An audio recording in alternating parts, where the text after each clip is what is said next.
I got drunk and stole this boat out of the Edgewater Yacht Club, doing 90 miles an hour up to the bay.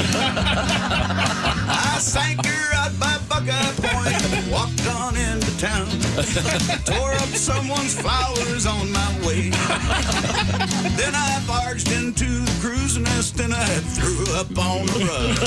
I slapped that hostess on her big behind. Oh, you ought to go with me when I go out drinking. Always have myself a real good time. I talk dirty to the waitress and I never ever leave her no tip. I leave her all my roaches in the guacamole dip. Oh, you ought to go with me when I go out drinking. Always have myself a real good time. So I'm going out tonight and I'm gonna tie on a good one. Does anybody here want to go out drinking with me? Yeah! Well, I'll take you to this biker bar where we can kick some ass. And a gay bar. We'll get our drinks for free. We'll do shooters of tequila and a case of beer apiece. We'll wash it down with a gallon of cheap island wine. Oh, ought to go with me when I go out drinking. Always have myself a real good time. I like to shout out loud and moon the crowd when I'm dancing on the bar. Then go out in the parking lot, piss on all the cars. I go out drinking, always have myself a real good time. Oh, give me that wine. Always have myself a real good time. I'm feeling very fine. Always have myself a real good time. Yeah. Hey, good morning. Hello from the O'Reilly Auto Parts Studios. Come on in. It's the Bob and Tom Show. It's Country and Western Day with... Oh, Christy, you hoping? Are you hosting the Hee Haw reboot? I am. As Sally Jesse Raphael? Yes. You knew we were going to do this when you put the red kerchief on there, didn't you? What about the red glasses? Well, yeah, those are nice, too. Before. Well, they go with my shoes. Oh, here we go. I didn't have any other reds. I started the red shoe fever. I know you claim did. that. Yes, I do. Yes. There's Pat Godwin. Hey, chick. There's Josh Arnold. Have you read Christie's Red Shoe Diary? Oh, her and David. My feet are up in the air with my red shoes on. My feet. Well, you don't want to get your feet cold. See, you gotta, Of course not. There's Ace Cosby. Hello. I'm Chick McGee. Hello, Tom. That was a special request this morning from Linden, Pennsylvania. Jack wanted to hear that. That's incorrect. All right. All right. I like the name Jack, though. That's a good business. Try again. Sorry, I've got too much going on here. That was requested by Mike C. Oh, in Peoria. okay. That's quite Quite different. They both have 4 letters in their names, and I'm a little bit discombobulated. Well, that didn't cuh. There we go. Yeah. And now things that start with "ka." Just go around the horn. I thought ending in cuh would be dangerous. No, I'm not that stupid. Well, you guys are being kind. You're not saying anything, but you can tell I'm a little down today. What happened? Well, my Wordle streak is over. What? My Wordle streak's over this morning. I haven't done it today. I can't tell you what it was, but 133 days. Oh, man, that's really good, though. It crashed into the... I didn't give it enough time. That's the thing. The last time I didn't get it, I was in line getting coffee. Oh, this is an easy one. Boom. And it was one of those things where there were 5 answers or whatever. It had 4 turns left. Boy, I don't want to give anything away about it, but it had something in it that's always given me trouble anyway. Oh. Oh. I before E? Yep. Why? Zip. I haven't done it yet. I haven't done it yet. A Q. Nope. A Q and a D. No. Whatever you see, you start looking for a Q. Wordle fans, be quiet. I go out to the bars and look for a Q every night. So that was from Mike C. Mike C. I'll hear that. He is a big fan. You've raised my curiosity about somebody from Linden, Pennsylvania. Where This is an interesting letter, actually. Okay. I'm familiar with Linden, Texas, the birthplace of Robert Bowden? Richard Bowden. I'm like you. I Well, have his brother slept. Robert was also Right, born there. right. Dickie and Maybe Bobby. Larry Bowden. You know, Those they're all Bowden there. boys. And Don Henley from the Eagles from Linden. He's from Linden, brother Texas. Phil. This is a different Linden.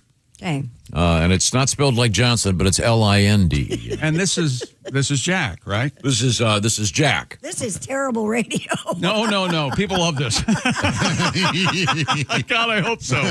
He was listening to an older version of this show, the funny one. Yep. And we were talking about nose piercings. I am not a fan. There are occasions. It works on some people, but for me, not really too many for me. I have seen you see a nose piercing in the wild, and you almost recoil at the sight of a nose piercing. Yeah, it's just not my thing.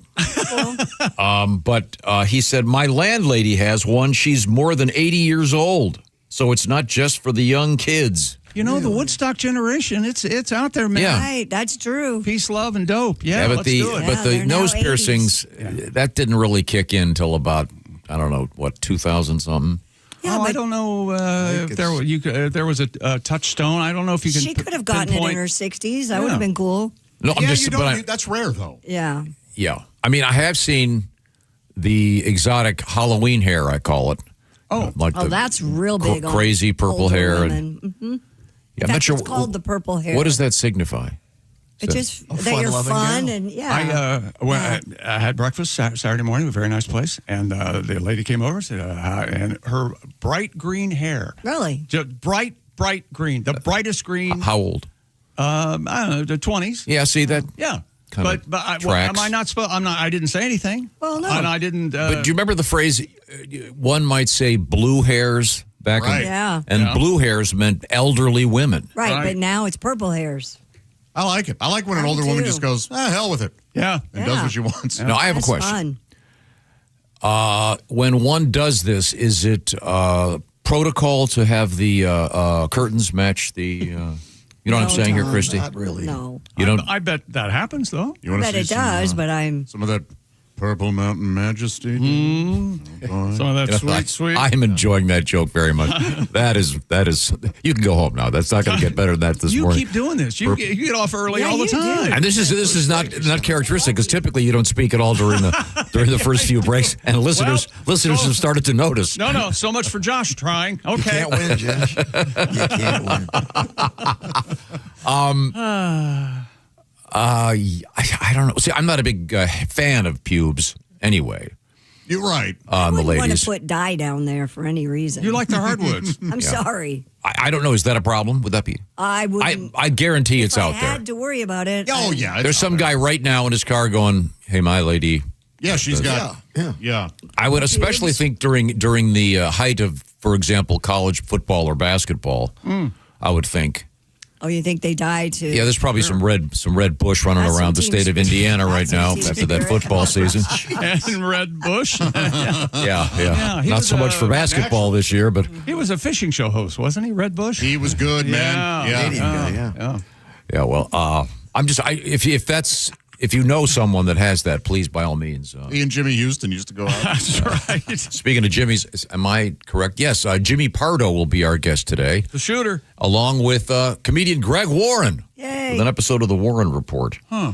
So anyway, elderly nose piercings. That's cool. I mean, whatever.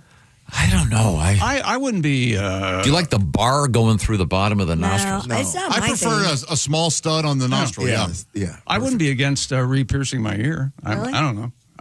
Would you put in a big hoop? I'd like that. Would be a cool you look. wouldn't. You'd have to put in a nice. Listen to him. See, here's where he's trying. Yeah. Well, if Tom thinks it's a cool look, maybe I'll do it. A nice stud. You need a nice No, classy diamond stud. I'd get a stud. Yeah. Harrison Ford. Oh, stud, okay, right? yeah. Like the NBA players, the 6-carat stud for Yeah, my What is the- earlobe would fall off. $200,000. Yeah, there's some movie, and I think it's Harrison Ford, and it's supposed to take place, whatever, 200 years ago, and they do this close-up shot, and you can see where his ear was pierced. Oh. Yeah, to kind of take shot of the movie there for a second. You're paying too much attention. It was a close-up. I don't know. Although it does remind me, and I mentioned this the other day, I do miss one of the great cartoon tropes, the one-panel cartoon, which I'm a huge fan of, the New Yorker, et cetera, et cetera.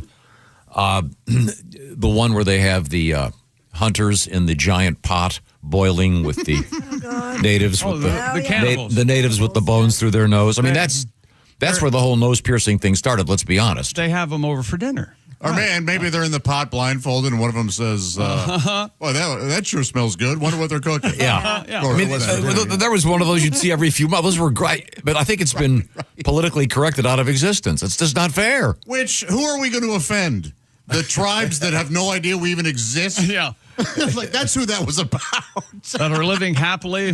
Yeah. But it is funny how until we hand them on iPad, they're addicted to porn in 10 minutes. Right. But it is funny that They find a Coke bottle and the nose piercing thing. It's amazing how many things from various cultures somehow become hipster things here in the United States. I don't know that.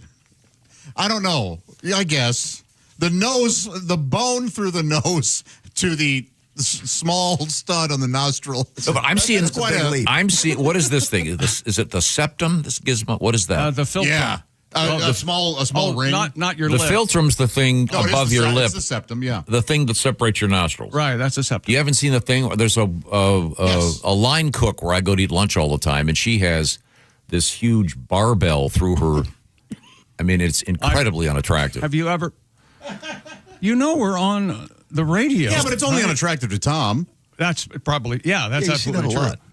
Have you mentioned it to her? No, I'm not going to say anything. You just said something. Well, you just said What it. are you talking? I'd like that. Thousands of people. You like eating there. You don't want her spitting in your food, right? I don't know. I just think it's. I don't know what. I don't. She's got all this hardware on her face. I don't know. Well, she didn't do it for you. It's only attractive to a magnet. It is attractive to Meg. That's a very strong attraction. Yeah. Okay. I'm sorry. Some might say a positive. Well, thanks for the letter, Jack. Negative would repel. Certainly appreciate Should we that. go help Jack off a horse if he starts riding later? Or Oh, because he's in Texas. he's Everybody in Texas has horses and drives a That's pickup right. truck. Perhaps he would need some assistance in getting off of his horse. Or he could be driving, instead of a pickup truck, he might be driving a Hyundai, That's like right. Christy Lee, our cowboy girl today. Yeah. Cowgirl. You look like, I'll talk Tom's language. You look in a toy store. You look like Jody or whatever her name is. The female Woody. Yeah. What's her name? What is her name? Jessie. Jessie. That's Jessie. it, Jessie. Yeah. You got the cowboy scarf tied. You got the pearl button denim shirt. I found this. I cleaned my closet over the weekend. I found this shirt. I've had it probably 25, 30 years. You know what we Forgot need? I had it. I love those shirts. I love it. We need a mechanical bull in the parking lot, and we need a bucket of water, and we need you right. I was at an event where there was a mechanical bull last week. No kidding? Yeah. Are they back? Or did they were ever for this leave? event. Yeah, my girls rode one over the You last forget. summer. It's pretty fun. Really? Oh, it's great. Josh and I rode one once. Yeah. It's Was it hot, Josh? It was, oh boy, what was it it about? was about 98? 85. Yeah. I Yeah. don't know. I mean, he didn't mean that. Erotic. Oh, of course, yeah, that goes outside. Okay. Yeah, nothing like having depends on you. nothing like having your balls potentially being crushed. Yeah. Some guys like that. I'm a bad boy, I deserve it. Second line of the morning. I start the car. Get him out of here. I don't know if a mechanical bull will fit in the back of a Santa Fe hybrid, but you could try it. It might be tough. You might have to take the legs off, or whatever the bottom part is. You know that they don't really have legs. Right. But if you would like that, you could try. The Tucson hybrid and the Santa Fe hybrid are waiting at your local Hyundai dealer. America's best warranty. They have the power and they're so fun to drive. I just looked down. I just turned over 43,000 miles on my hybrid. I've had it like 2 years. So that tells you how much I love enjoy driving it. Can you tell I haven't slept today? God. Me like much. Me like very much. The hybrids from Hyundai are the Car, best of both Hyundai. worlds. Me eat him. Oh, no, Maybe I should wrong have commercial. ridden my Hyundai horse. Visit HyundaiUSA.com or call 562-314-4603. They'll tell you all the details and they will make sense, I promise. Hyundai, America's best lineup of hybrids just waiting for you. Coming up in the news, if you think the spiders, the bugs, and snakes in Australia are the worst thing that can happen, you're wrong. What? Really? Not crocodiles, not snakes. Wait till you find out what happened to one tourist. Yikes. Coming up in sports? Well, we've got Vicky Wem. We'll have an update. NBA and NHL playoffs continue. Actually, an amazing, a wonderful world record. It will seem like time will stop. Wow. I can't wait to get to it. And another great, two great stories about those with severe vision impairment. Oh, okay. Yes, and Chick, your psychic comedy. Continues? Yes, coming up, we have a story about Toy Story. There I did you it go. again. Toy Story 5 on the way, right? This time it's personal, one of those, right? Mr. Potato Head gets an automatic Remember, weapon? we talked with Tim Allen when he was doing the voices for it, and he said the only reason they made the movie is because they came up, I should say, with a really good premise, because they weren't going to do it unless they had a great storyline, and he kind of gave us a little hint. I'm not going to spoil it for you, but it does sound great. Okay. Oh, also, we have a spoiler alert story about what they do in Japan if you do a spoiler alert. Oh, no. It's quite severe. Whoa. We'll find out what that's all about coming up here in the O'Reilly Auto Parts Studios. This is the Bob and Tom Show.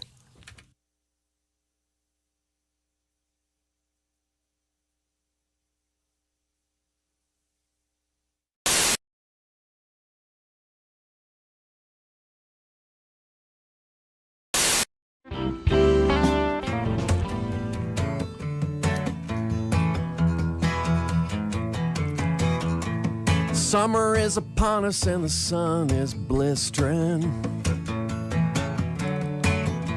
and all of my valuables they turn up missing. Can't find my lawn chair, can't find my radio, can't find the yard brake, can't find the garden hose, can't find the cans to throw away the trash. Maybe I should cut the grass. Yeah, maybe. Fescue growing up higher and higher. Guess I went a little crazy with the fertilizer. Can't find the barbecue, can't find the meat, can't see the neighbor's house across the street. Couldn't find both hands if I use my ass. Maybe I should cut the grass. Wait a minute. Yeah. Should have got it earlier, but I'm allergic. Just too cheap to get a service ticket from the city for a violation. Neighbors think I'm dead or on a long vacation. Well, I got a new shiny riding mower with a 3-blade cutter and 2 cup holders. Where it's gone to is just bewildering. Went to ask my wife and children. Find her purse and keys, but they ain't come back. Maybe I should cut the grass.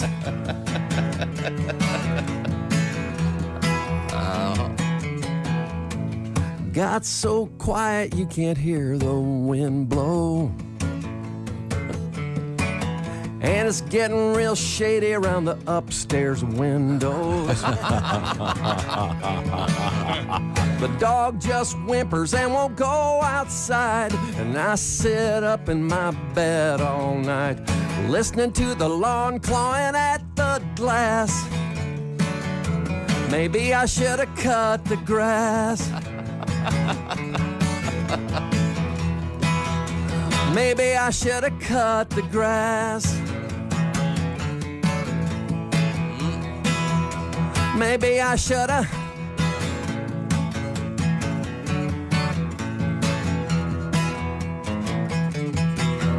All right. Very nice, Haywood.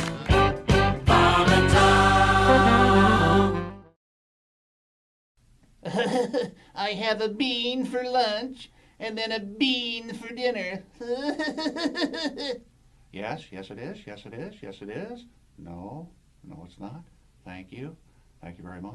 Thank you. People say I got a bad break. Hey man, what's going on? Yeah, this is so cool, man. I can't believe it. All right, all right, all right. I love the Bahama Tommy show because they represent America, the Constitution of the United States, and I live in Cincinnati, Ohio. Yeah, so anyway, I was asking, somebody told me that you are a mayor in Hillsboro, Ohio. That's got to be really interesting. Tell me about it. Hey, Mr. Potter. Hi, building and loan. Oh, gosh, Yogi, I'm all sticky. Hello, this is Droopy Dog. Hello. Hi, welcome to the Mr. Obvious Show. I am your host, Mr. Obvious. Let's take a call. Thank you very much. Thank you.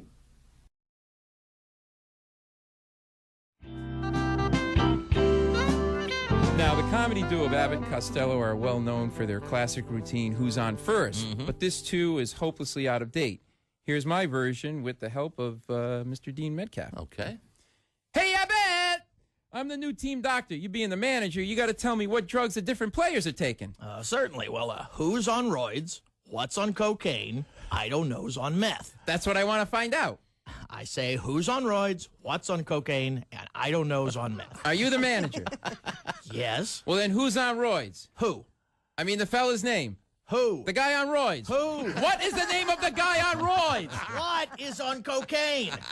No, I don't know what's on cocaine. No, he's on meth. Look, do you know who's on roids? I'm telling you. Who? The fella on roids. Who? What is the name of the guy on roids? What is on cocaine? I don't know. He's on meth. There I go, back on meth again. All right, now calm down, calm down. Listen, who comes up to me, tells me he wants me to shoot him in the ass. I take the syringe, fill it with roids. I shoot who in the ass? There you go. That's the first right thing you've said all day. I don't even know what I'm talking about. All right, so you know the players? Forget the players. I need some heroin. What did you say? I need some heroin. That's our shortstop. Why I order? You need fast from the professional parts people at O'Reilly Auto Parts. There's Christy Lee. Oh, hi. She's at the Ohio. She's at the news desk. There's Pat Godwin. Hello. Hey, man. There's, you answer the phone like that sometimes? Yellow. Yellow. Yeah. Yeah, every now and then. There's Josh Arnold. Hi. He's at the I Hate Steven Singer sidekick chair. There's Ace Cosby. Hello. Hello, indeed. I'm Chick. And there's Tom. Hello. How are you, buddy? Great to be back. I brought you a little something. What's that? Fresh balls. Oh, look at Oh, that. yeah, you Your said own you were gonna tube of bring it. fresh Oh, balls. this is the Brand new tube. looks like a toothpaste tube, and that it goes on like as a lotion. a cream, and dries like a powder. I can't and wait. it can be easily mistaken for toothpaste. And I you can end see up that. thankfully, you can end up putting toothpaste on your balls instead of ball Yeah. lotion in your mouth. Yeah, that's was great. Thank you. I've heard of it. Don't throw it this way. I've got No, too I much tea over here. I don't want to No, spill it. It's a landmine over there. It's unbelievable. Yep. Okay. Well, now I'll do it. we were discussing nose rings and nose jewelry. I don't know. How do you feel about the eyebrow thing? I like some of that Spike. stuff Yeah, too. that could be very attractive. I want to know this: the line, the cut line. Is that like something they choose, or is that was that an accident? For some, yes, and for others, no. Like Charlie Perth, I don't know what's going Yeah, on. his there. Charlie, his That may be seems a real. scar. Is that you a mean scar? you mean Maybe. you mean Puth? Yeah. I thought it was Perth. No, that's Australia. No, Perth is what. Perth? Is what who carries one of the Paul Lynn? No, Perth is where I put my pith knife. No, wait a minute. Oh, you got your pith helmet with. Jamie had that on Ted Lasso, the soccer player. Oh, Jamie Tart. Jamie Tart. Yeah. I always think it he looks had that. cool whether it's real or not. No kidding. Yeah, does it bug you? Yeah, that distracts me more than a piercing. Oh, Do you think that a nose piercing is meant to signal something? no, I think it's just an Like expression. I'm of easy virtue. I know. Not at all. I'm a round-heeled woman. I know what you're I know thinking. what he's and thinking. he's insane, of course, because this is our life. But there was a time when it depended on what kind of handkerchief you wore in your back pocket. That was a signal yeah, there have been of what signals. you were into. But also, I mean, there was like a theory that if a woman smoked at a bar, she was ready for it.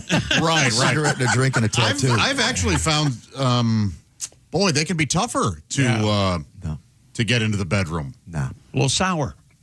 A little sour, huh? Yeah. Well, I don't know who you think you're talking to. Now I have another. So that we had this letter. Was the letter from Jack or who?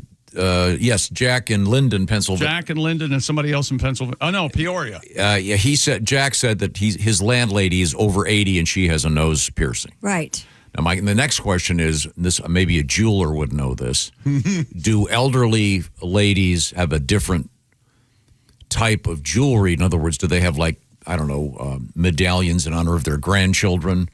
Or something hanging from their nose. Tom, maybe not from their nose. No, they would have probably a nice like a charm diamond bracelet. stud. Yeah. They're not gonna put a charm bracelet on their nose. Well, they make take the diamond from their wedding ring. Now that the old man's been dead for 20 years, Maybe. stick that in their nose. Perhaps. Whenever I think of Bruce, I look at my nose. Well, they have Mother's Day rings, right? Yeah, Where you have of course. Your kids with the birthstones in the ring. I have my grandmother's. So I'm just saying, do Mother's Day they ring. have a line of nose stuff for the elderly? I think it's a pretty small market. Yeah, I don't know if that's that exact marketing for depending on age, but possibly. These are questions that can be answered. And are people dyeing their pubes? That's another question. Yeah, people are dyeing their pubes. Yeah, that's got to Yeah, of course they are. I don't think it's, again, that's a small. Now, would you use like RIT? No, Tom. No, they use No, They you have- use a pause. The Easter egg coloring is what you use. Special dye Now, for the that. people that are doing this Halloween hair with the crazy purple and green stuff, is that a traditional dyeing company That can like sometimes be Clairol Kool-Aid. or? That could be Believe it or not, Kool-Aid, Kool-Aid. too. Kool-Aid does that. Younger girls Kool-Aid. Yeah. You dunk I your had no head in idea Kool-Aid? they were doing that. Oh, yeah. Because it comes out easy. Oh, yeah. That makes sense. Yeah. Wow. Oh, I can just see a short story. Kool-Aid on the coochie.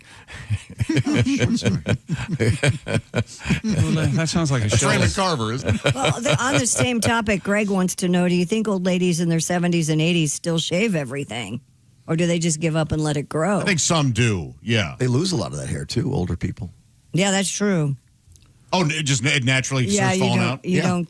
Like it my- doesn't like come my back shin as hair? much. From my dating pool, I can tell that some of the older ladies have lost Oh, a lot really? of their Oh, pubic hair. Boy.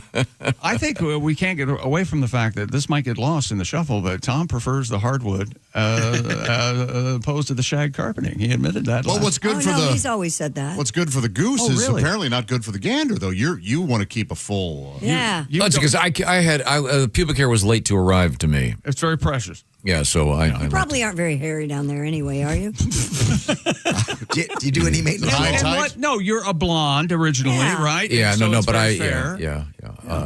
Do you remember Dick Versace, the NBA coach Yes. that had that swirl top hairdo? Like cotton candy. Yeah, I do that down you there. remember- So like sort of like an exotic comb over. I look like I've got a turban above my. Do you remember the morning Reggie Miller was on with us, and we were all laughing about Versace was the coach of the Pacers at the time, or interim coach, and Reggie said, "Yeah, I'd seen Dick in the shower. I didn't know you guys knew that was a complicated comb over," and you said, "Well, I'm alive. I have eyes." It's hard to. It would. I guess he would grow his hair like a foot and a half on Yep. one side, and then it would swirl around. Yep. That's got to be really weird in the shower. was. I've only seen it 2 or 3 times. There was one guy in Hollywood that did it for a while. He was one of the comedians did that. I don't understand how your hair grows on one side and not the other. Well, no, it grows. But he would, I think, trim it, and then. Do you remember? You met him, right? Who, Dick Versace? Yeah. Yes, but I just don't understand the. So it's bald in the middle.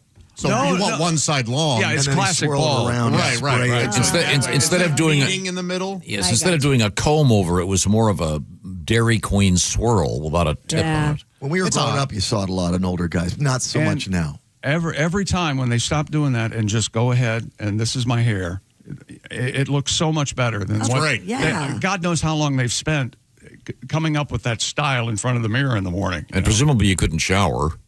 Well, no, it'd fall apart, right? Well, we just Oh, heard. I mean, Well, yeah. that's where Reggie saw it. He said it was had on to one been side. so odd. Real long, yeah. I'm considering something for this summer. Normally, I'm a 5 or I think what's the longest guard you can have on a Clippers? Maybe 5 I think or it 6. is 5, yeah. So normally I'm a 5 or I'm the longest, but I'm thinking about going to like a 4 or a 3. Okay. At some point this summer. What do you guys think? That's weird. I thought about this morning too, but I've noticed the top is really thinning. So I think it's going to be class if I go shorter. Oh, You think okay. it's classier if it goes shorter? No, it's going to be the classic U-shaped pattern? He's going bald. No, yes, I don't, see a lot of that. Don't. Yeah, I think No, I'd your like hair to looks do it. nice. Leave I it think right I'd where it like- is. Well, you Your do hair not look, looks nice. even if it is thinning up top, you don't read as a Baldman. Not at all. No. Yeah. A Baldman? Baldman? Right. Daniel Baldman. Okay. There's Daniel, Billy, Steven. Yeah. Now, it's time for us to review letters. We can be reached, of course, in the world of email, bobandtom at bobandtom.com. Love to hear from you. What have you got over there? Dear Bob and Tom Show, in keeping, my name is Carol from New York City. Hi, Carol. In keeping with your this day in history was yesterday, and then yesterday and last week you did the day before. And she says, you might have missed that yesterday, April 26th. That's true. Chernobyl meltdown. 40 years ago yesterday, Tom. You know, there's still a big, giant hunk of radioactive material inside that place. You stand in front of it for 40 seconds, you're dead. Is that the elephant's foot? The elephant's foot. That's exactly right. You know, they plant a lot of sunflowers in the area to soak up the radiation. And I'm not kidding. That's right. Now, the sunflowers have become rabid. Their seeds are delicious. You know me and my documentaries. It's called the Atomic Cafe, and there's a restaurant in Pripyat, I think. It's on the Pripyat River, and they just go about their business. You go there to see Chernobyl or get as close as you can, and you can have a couple of eggs sent over easy. Wow. Yeah. Wow. And it's overrun with cats, I guess. Chernobyl itself? Yeah. So I don't know what that's all about, but I haven't heard of any mutations. What was there was a very good movie made about it. There's a series HBO, of Chernobyl with Jared Harris. Yes. On Yes. HBO. Yeah. It's Yeah, that was wonderful. Real good. Well, You know, they were conducting a safety, like we have fire drills. They were having a safety drill when all hell broke loose. Somebody hit the wrong button. Man. That's operator error. now I can't read this letter, right? You can do it. We believe in you. No. I can read it. I got halfway through it and got to the content and realized I see. it's a little too salty, I believe, for the room. So we'll go back to Chick McGee. How about this? Joe writes in from Oshkosh. Oshkosh, Wisconsin. That's right. It's a great air show. Greetings to the nice folks that give me miles with smiles. Isn't that nice? Oh, that is nice. He goes on to say terrible things about each of us. No. I am semi-retired, and I drive a Sprinter van around the country. I deliver small shipments that need to be expedited to waiting customers. You know, your organs, your... Oh, okay. No, I don't know. I bought that. The 4 hours I spend listening to you are the best 4 hours of the day. Isn't that nice? That's nice. A week or so ago, you had a story about people in Africa having their genitals stolen. Yeah, I remember that. You mean while they're sleeping? Well, it was. Well, these guys were. I'll get the. Yeah, it was very odd. Apparently, there was a group of men in the same area who said they had 50% of their genitals stolen. When they were examined by doctors, it was determined they were not completely crazy, just half nuts. Thank you, Joe. There you go. Well worth the wait. It was in Tanzania. Yep. Tanzania. Police were holding 10 people in custody. Who had claimed their genitals had been stolen. Oh, well, that's an easy check, isn't it?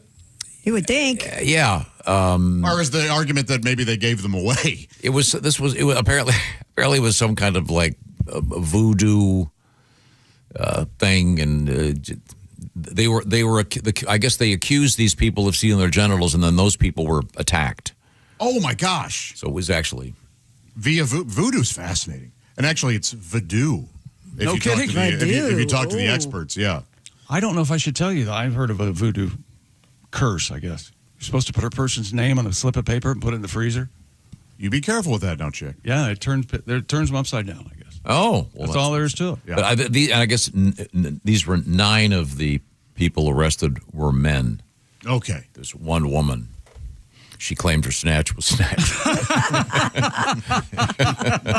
You know, I think Sorry. your heart was in the right place, but you helped nothing. Just blurting out snatch. But I can't read. But I can't read this. Can't read this letter. Coming up in sports. Yeah, we've got NBA, NHL playoffs, and a really, for honest to gosh, a swell world record that I'm going to be very excited about. No, and I wasn't here the day after my birthday last week. Pat, I understand you had a couple new songs. that correct? We did, we did a little sugar thing. Can I hear one of them? He nailed it. Want to hear it now? No, in a few minutes. Yeah, sure. We have business to take care of. And I think the most amazing thing, and you might want to jump in on this, the conversation last week was there's a guy out there, Christy brought this to our attention. Tom, we have been meaning to talk to you about this. Yes, this gentleman, when he goes to the bathroom and the larger of transactions, he stays tethered, if you will, to the roll of toilet paper. Josh, you came up with He does not tear and then wipe. Until he's done he wiping. wipes and then tears. Yeah. Uses as From much as the he roll. needs. from yeah. the roll. Yeah. So as he's wiping, he's still connected to the roll of tissue. Who's this lunatic? I don't know the person personally. Apparently, his thought is that he'll waste less. Yeah. But my Who God, cares? No one does this. And I discovered I am kind of a folder, but not like, I don't crunch, but I do. Right. It's kind of a mix. Oh, okay. It's kind of a mixture. A haphazard fold. Yeah, like a Are you like haphazard- a folder, or are you like a baller, or what are you? I go through a roll every time. I don't care. Hey, the life's too short. Plant a couple trees in your lifetime. You'll cover your toilet paper use, for I'm an God's sake. origami guy. Are you? Who was Sometimes this? I wipe with a swan. Sometimes I wipe with a frog. Who was the musical artist? Was it Sheryl Crow? Yeah. She uses squares or something. Regardless Yes. of Yes. That's impossible. I hope she carries a toothbrush to clean under her nails. Smelly crow, you mean? She must poop like a rabbit. Yeah, you no can't have joke. two squares. two squares. He wipes, then tears. Tom, Baffling. Yeah. Does he saddle up to the wall where the thing? Never mind. Could we move It has on? to be close, Oh, right? we have to move on here. We'll get back to it in a minute. crazy. Let me tell you about SimpliSafe, the do-it-yourself home security system. It's comprehensive protection, sensors, cameras, 24/7 monitoring. But on your terms, people, I installed SimpliSafe at my compound and got peace of mind, and you can too. Easily customize the system that's right for your home at SimpliSafeTom.com, and we've got a special deal for you that you won't believe, but it's true. An app-guided setup, no drilling required. You don't have to wait for that technician appointment, those magical 2 hours. And SimpliSafe has comprehensive protection, not just a camera. It's a ecosystem of sensors, cameras, inside and out, professional monitoring 24/7. And in the event of a break-in, fire, or flood, SimpliSafe's agents are ready to take action. And, SimpliSafe, they don't have long-term contracts, no lock-ins or hidden cancellation fees. To get a load of this concept. SimpliSafe earns your business by keeping you safe, not by trapping you in one of those contracts. And, of course, they have affordable pricing, 24/7 monitoring for a fraction of what the traditional brands charge. And Newsweek has named SimpliSafe America's best customer service. And you can now experience the same peace of mind I do at my compound and we do here at the Bob and Tom Studios. We've partnered with SimpliSafe to offer this exclusive discount to Bob and Tom Show listeners.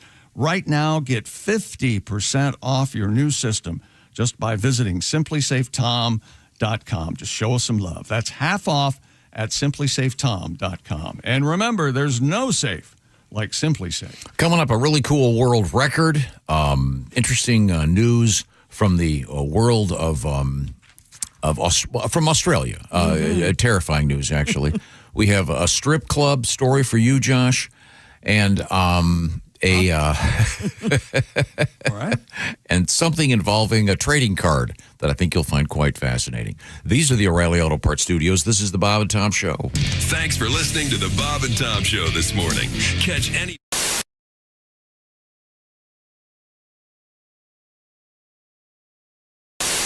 Hey! You still don't have orange insoles? Do you walk? Do you stand? Do you work?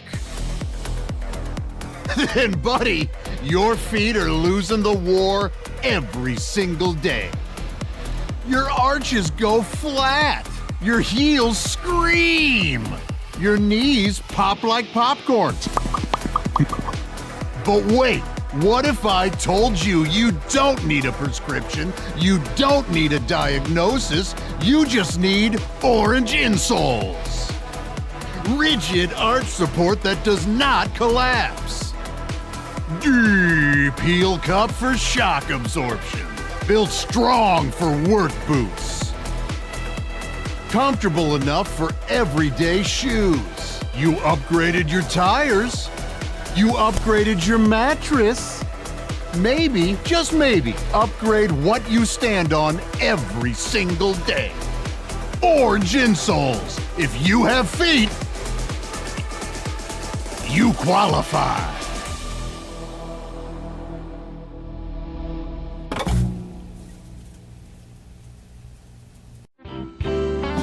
This is the Bob and Tom Show. Hello. And we've had a wonderful morning because we have a terrific guest in the studio. Sitting next to Christy Lee, it's a veteran of many years with a guitar. A guy who... I think you're going to say bottle. I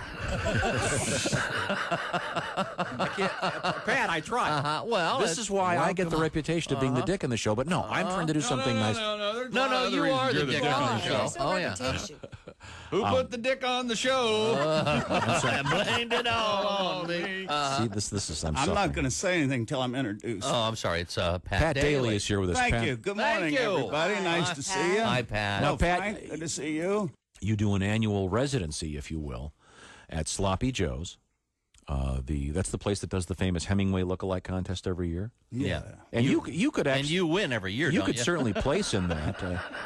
They've been after me for a lot of years to do that. And now I say I'm too old. He shot himself last year.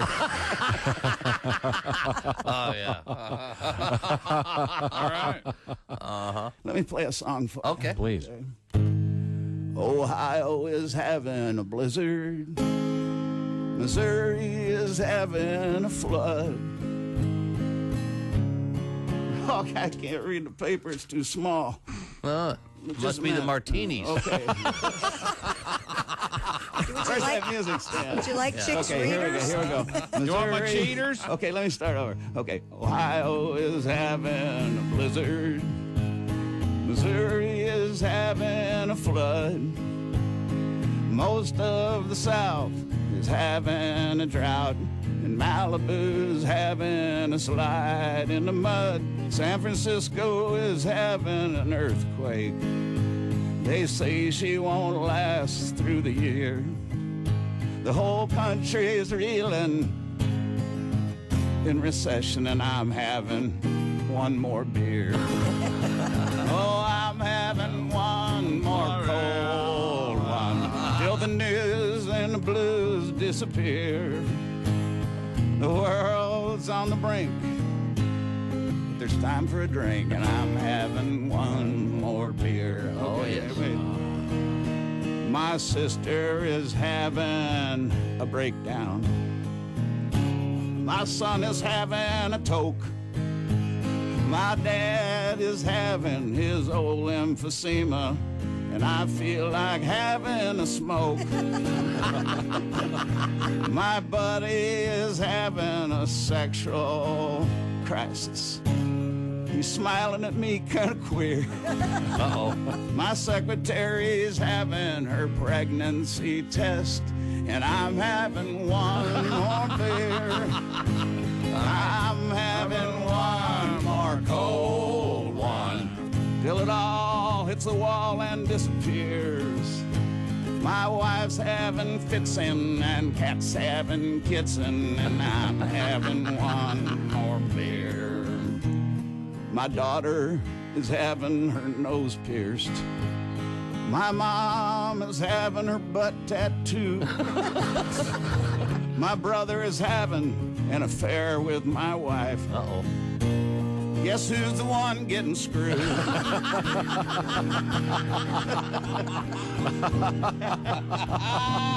So if you're having heart palpitations about the way things are heading around here, just give that waitress a pat and tell her that I'm having one more beer. Yeah, geez, I'm gonna have to practice that one. I love that song. I couldn't read my words. That's there. all right. I don't know why. I gotta get them up this close now. Stick around. This is the Bob and Tom Show.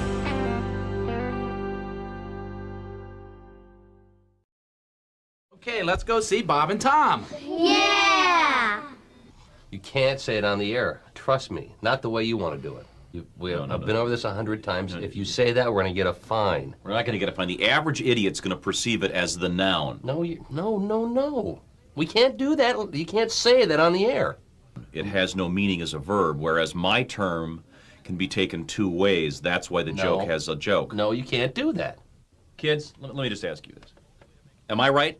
The only way to make this joke funny, you've got to use the word cornhole.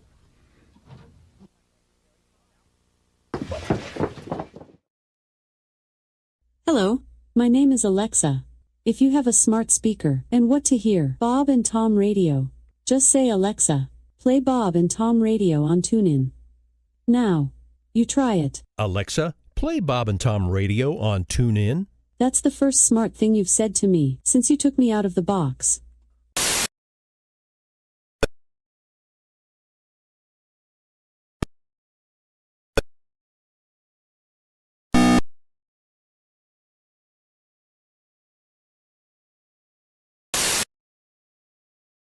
Theater in the White River State Park. Two master guitar players on stage. Hey, welcome back to the Bob and Tom Show. We are in the O'Reilly Auto Parts Studios. There's Christy Lee. Hello. There's Pat Godwin. Hey, chick. Now, Tom took a rare day off last week. Pat had a couple of songs while he was gone, so we'll hear those, I think, pretty soon. There's Josh Arnold at the I Hate Steven Singer sidekick chair. Thanks, Chickster. Capture the colors of the sunrise with morning blue fading to pinkish purple to a warm golden yellow.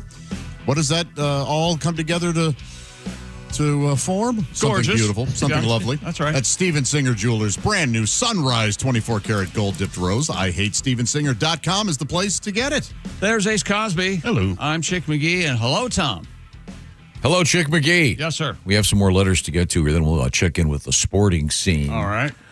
Dear Bob and Tom Show, this letter is for the cartoon guy, Chick, but I think Josh is a cartoon guy. I think we like cartoons. Sure. Right? Oh, yes. I don't know what subscriptions you have for streaming. It's quite simple, Katrina. I have all of them. But if you have Disney, the original Jetsons are now available. Oh, good. That's exciting. Yeah. I did not know that. You've been watching it, haven't you, Kristen? Yeah, I have been watching it. It's great. Right before you go to bed, it's just a real nice, you don't have to think. And Elroy was an answer in a recent New York Times crossword puzzle. Oh, that's a good answer. Really? Yeah, George's boy, Elroy. Yeah. That's two vowels and a nice hard consonant. There you go. Yeah, very good. Yeah. Very good. That's Katrina. She says, I'm in a cornfield. Oh, all right. All right. There you go. Okay, well, very good. Now, we were talking about, for some reason, we've been getting a lot of letters from Hawaii. Mm-hmm. We go in streaks. Yeah, we got another one. Someone had said there are no snakes in Hawaii. That's sort of correct. There are no land snakes in Hawaii. This comes to us from Ka. Hi, Ka. But it's spelled Jay, but pronounced Ka. Interesting. So that's very odd. Yeah. Sounds Hawaiian to me. Yeah. Ka. So if you're a jock. Looks like Jay to me. Never mind. There are no real land snakes in Hawaii. The land animals, no worries. The ocean animals, uh-oh. Oh, yeah, sea snakes. The real I'm more snakes, afraid of water snakes. The real snakes live in the shallows. Eels and sea snakes smell meat and blood in the water from miles away. Oh, jeez. P.S. There are also sharks. Mm-hmm. The reputable resorts send out a crew every morning to clear the shallows connected to their beaches. Oh. How'd you like to be a snake clearer? Clear Oh, thanks. Then he says, What do P.S. they do with them? P.S. Dear Josh, Hello. you haven't lived until you've had Kahlua pork. Oh, well, I'm just going to assume it's pork prepared with With Kahlua. Kahlua? Do you, marinate it? All right, or is Kahlua a term for something else in Hawaii? It might be. Yeah. What is the alcohol of Kahlua? Very low. What is the alcohol? I don't know. 4.7. Oh, really? Try the Out of 5. You got to have about 4. Well, they had Kahlua and cream. That's the only thing I've ever. Yeah, I mean, is Kahlua something beside a drink? A white Russian? Maybe, I don't know what, I'll try to do some homework on being Kahlua overweight. pork. I always appreciate when people send in food suggestions. I mean, you think he directed that to you? I thought he directed it I to have you no because doubt he directed it to me. And I wonder where he may have gotten such an idea. Yeah, I wonder. It wasn't from me begging listeners to, I don't know, postscript their letters with food suggestions. And it wasn't Josh who just 10 minutes ago. We've got prostitute news coming up. Josh. Strip club news. It was strip club news. Prostitute adjacent. Josh. Prostitute light. Strip clubs and food. That's all he thinks you do. Dear Bob and Tom Show, pretty sure my neighbors adopted some peacocks on their farm. Oh, yay. Ask me how I know. That's exactly right. Allie from Milton, Wisconsin. So you think he goes up to his neighbor and goes, so did you get some peacocks? Oh, you got some peacocks. It looks like he hasn't slept in 3 days. They're very loud, are they? Okay, well, now, Pat, the song that I missed, was this, did it involve a news story? Did you come out of a... Yeah, we had a news story about bad music making you want to crave sweets. Yeah. That's fascinating. Yeah. I saw that story. Participants who listen to music they dislike tended to have a lower general desire to eat, but a higher desire to eat high-sugar foods. They call this compensatory consumption. Disliking the music worsened the participants' moods. Therefore, their brains subconsciously sought out high-rewarding sugary So you foods. compensate something you like. Right. And, okay, and by the way, coming up, we have a world record involving sweets. Believe it or not. But first... Don't give it away. I didn't give it away. Are they sweets we all enjoy or... Oh. Yeah. Okay. Oh, Daddy. And then some. And Pat, this is where you begin the song. He's looking around like he's waiting for a cab. You were still talking. Pat, for a while there, I thought it was just going to be me today, but no. Here we go. I want sugar. When I hear the song, Honey, Bobby Goats first, honey. If I hear Barbie Girl, I crave sweets and I want to hurl. Achy, breaky heart makes me want a Pop-Tart. I'm getting diabetes, girl, when I hear We Are the World. We built the city, ebony and ivory. I just can't believe they were hits. Do you think I'm sexy? No, Rod, I want a Twix. All this chocolate gives me the shivers, baby. I got sugar. When I hear Chinese democracy, when Anthony Kiedis sings, I might be losing feet. Oh, I want honey. She works hard for the money. American Pie by Don McLean, and hook me up to the ice cream machine. I hate Don McLean. That's such a personal thing at the end. I know. Yeah, I enjoyed Don's work very much. I'm sorry. I apologize to Don and all of his family and friends. Are there any Chili Peppers songs you can stomach? Give it away, give it away, give it away now. That one? I enjoyed that. Yeah, that's had a lot of... Under the Bridge is... That's unbearable. And I like Scar Tissue. He's not even close to the note. Yeah, so, okay. Well, we have differing tastes. For sure. I admire his chutzpah for trying to do it. Yeah. Even though He's made a lot of money. They've maintained relevancy. Yeah. Relevance, haven't they? Well, now, coming up, we have a great world record. We have... Did you guys do the story about the arson accusation? Start the song. You were still talking. Now we're having a conversation. I paused. You just stop everything. You were still No, Pat's looking around. The setup is typically 12 minutes long. We all know that. Well, that song needed a setup. Line. What are you doing, Pat? Waiting for a cab? Okay. Did you do the story about the guy that showed up accused of arson? Yeah, with a singed eyebrow. Okay. What a great story. I will touch base with that and many others, including a great world record, when we return to the O'Reilly Auto Parts Studios. This is the Bob and Tom Show. Add to or continue the conversation. Check out the Bob and Tom Show on Facebook. Get the link at bobandtom.com. This is the Bob and Tom Show.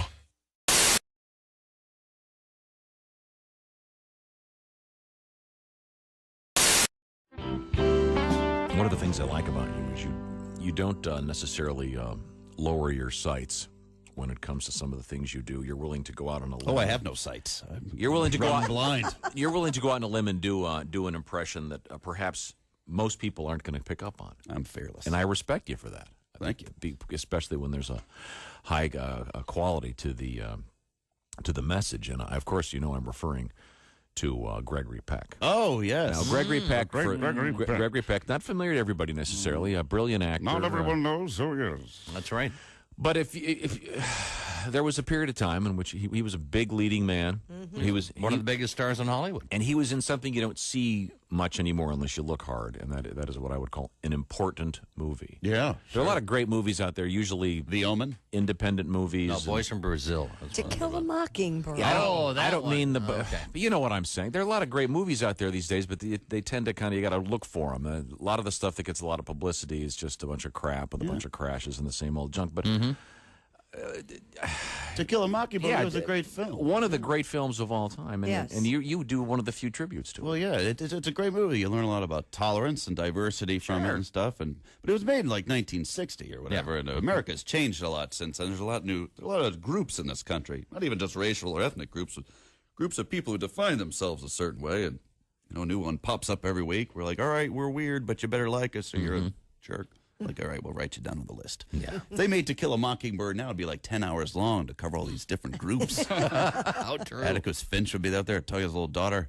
Now, Scout, remember how I told you that black folks are just the same as we are, and we're to treat them with respect. Well, the same goes for these Shiite fundamentalists who just moved in across the streets. They just believe different things than we do. So if you see them out there stoning one of their women to death for sneezing on Wednesday, you pay them no mind. Nobody likes a nosy Nelly. And in this house over here live coprophiliacs. Those are people who derive sexual pleasure from human feces. Now, just because they're unrepentant dump truckers and we're not doesn't mean that we are somehow better than they are. They work hard like all Americans to put food on their table so they can eat it and poop it out and have sex. I don't know how it works. I don't want to know how it works. You just have to be tolerant. No Oscars for that movie. No. Mike McRae. How about that? Any changes you'd like to make in the world right I now? gotta tell you. Okay, first of all, as you guys know, I drive a Cadillac. And if you don't know, Cadillac is kind of considered the Mercedes of cars. And So I've heard. Yeah. It's a real big car, and it goes real fast, and I can't always follow all the rules of the road. Okay. So I'm barreling down the street, and I guess the light was red. Who can tell at that speed? Yeah. And I got the photo ticket. Oh, yeah. If you've never gotten it, what it is you're going through the intersection, then there's a flashlight, and you think, I hit 88. I'm going back in time, right? Yeah. Finally a chance to go try to break up my parents before they can get together at the child abandonment under the sea dance. That seems negative. Oh, boy. But it's not that at all, Mike. They're not. The police aren't even going to work anymore. They're just setting up a camera and calling it good. They're paparazzi. I don't blame them. I don't blame all the laws that they're supposed to. You get in your car, you got to wear a seatbelt. Why do you wear a seatbelt? Because it's the right thing to do? No, because the man tells you have to. That's right. Click it or ticket, jackass. Right? Because your government is very, very concerned about your health and safety, and they always have been. And if you got a kid, they're really concerned about your kid's health and safety. Because if you got a kid, you got to put the kid in the car seat, then put him in the back seat. Then there's a wreck, then the airbags come out, and the good ones, they jettison the car seat from the car. Then a parachute comes out, and the kid gently floats to the ground like the beginning of I Dream of Jeannie, because the government is very, very concerned about your children's health and safety, and seatbelts are a big part of that. Really? Ever seen a school bus? Yeah. Yeah, the only seatbelt there goes around the 50-year-old parolee driving the damn thing. Oh, yeah. That dude's strapped in like he's going to lethal injection. Meanwhile, the kids are in the back flying around like lottery balls. No. Your government does not make you put on a seatbelt to protect you. They make you put on a seatbelt to control you. They make you put on a seatbelt because it's the only tangible way they can physically tie you up during the day. How about click it or take responsibility for your own health and safety, because this is America and not some fascist regime. What are you saying, Og? You saying you're against seatbelts? You're damn right I'm against seatbelts. So about 3 years ago, or no, take that back. Whenever, a couple years. When did I get married? Okay, so we got married the day before Thanksgiving, right? So I went, cool. I will always remember this day. I'm never going to miss an anniversary because it's the day before Thanksgiving. Yeah. So it's on. So the next year came. Guess who missed it? Because I didn't realize the day before Thanksgiving changes. Right? So I thought, it's always the day before, not realizing the date of Thanksgiving. And we're about 2 days, and my wife's like, it's our anniversary. I'm like, yeah, on Wednesday. On Wednesday. On the thing. And she's like, no, it's the date, not the day before. I'm like, oh, man. Hello, my name is Alexa.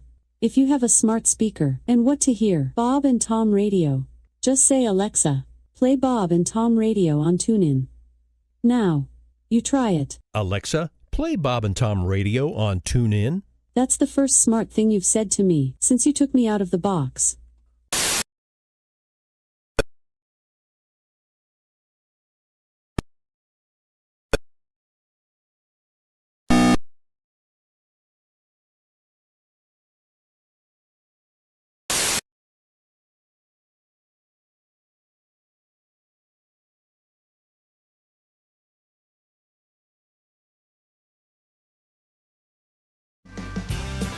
Hey, welcome back to the Bob and Tom Show. We're in the O'Reilly Auto Parts Studios. Christy Lee at the news desk. Hello, Chick Biggie. Hello. There's Pat Godwin. Hey.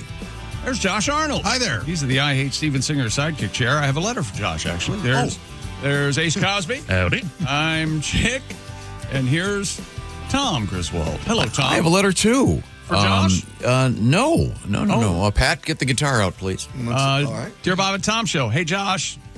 I meant to tell you, almost forgot to call and tell my brother he's gay on Siblings Day. Thanks for the reminder. Yes, I'm glad. That's from Chris. Siblings Day? Siblings when Day, was that? Last week or the week before, National Siblings Day. Yeah. That's nice. A big thing among sibs. I'm sure you use the word sibs quite often. Never. Yeah, your sibs. You tease your... Although your sib her birthday was last week. Yes, Janny? went back and forth. Well, speaking of birthdays, my sister Jen, her birthday, April 25th, a birthday she shares with jazz great Ella Fitzgerald. Oh, how about that? No. Yes, sir. Well, happy birthday, Jen. I'm looking around the studio, and I've never been happier. This is amazing. Well, that leads, funny enough, to this letter.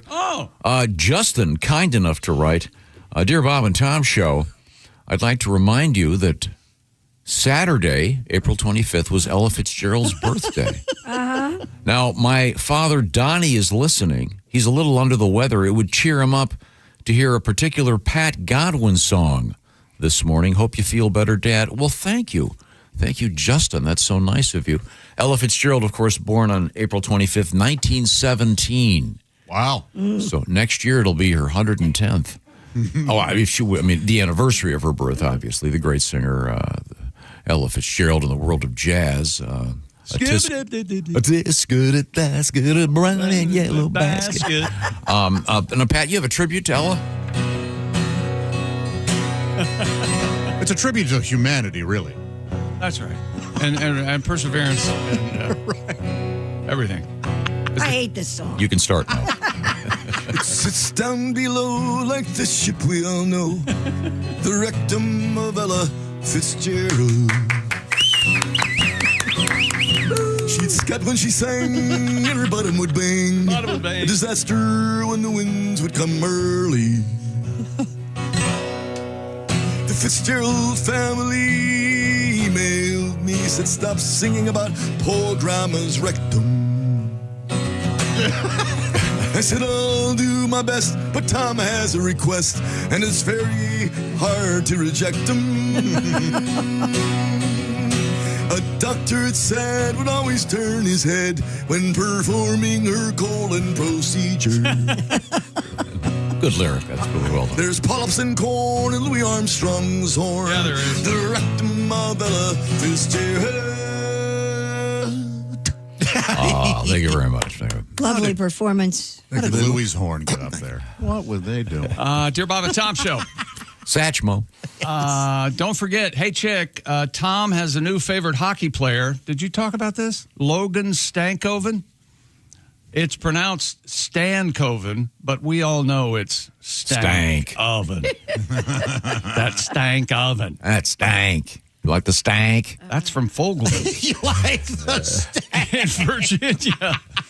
We could sell T-shirts that just say, you like the stank? You like that stank? Question mark. With Tom's face, like a huge smile. You like my stank? This is, I will read this. I forget why I was talking about this. I'd like to defend Tom, writes Fred in Columbia, South Carolina. My grandfather was a watchman in a cold storage tobacco warehouse. Wow. We would go to work with him sometimes while he made his rounds. He had a device that hung on his shoulder like a clock. It was about 3 inches thick and about 8 inches in diameter with a clock face. As he would walk around the warehouse, there were keys hung from chains at various checkpoints. He would insert the key into the clock and turn it to prove that he had been at that point at some time. Remember we were talking about this? In other words, this way the guy can't just sit in his office all night. Right. So there's a readout on this machine, so it would say he'd actually done his rounds. Weird. He goes, I remember how cold it was even in the 100-degree North Carolina summer heat. Thanks for reminding me of my grandpa, he says. Well, Fred, thank you for the letter. I bet it smelled wonderful in there. Yeah. You know, cigarettes do have that. I've never tried to smoke, and I don't care for cigarette smoke, but the smell of the tobacco itself, yes. Yeah. The smell of a cigarette pack is great. Very much. Can you buy, I assume you can buy a candle that smells like... Oh, sure. Yes, you can get, tobacco. Yeah. Did you see? A big candle scent right now is whiskey, leather, and bourbon or something. Yeah. You'll see that like everywhere. Yeah. Did you see where the UK is banning cigarettes forever? Huh? Really?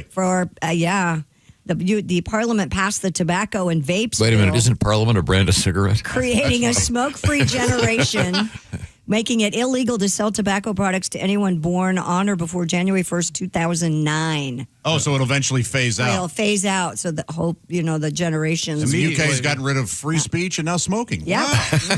And immediately manufacturing a swell black market for cigarettes. Yeah. Kidding.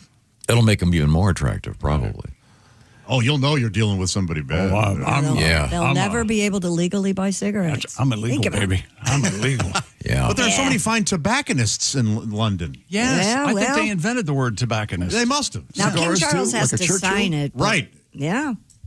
Yeah, no pipes, no cigars, no.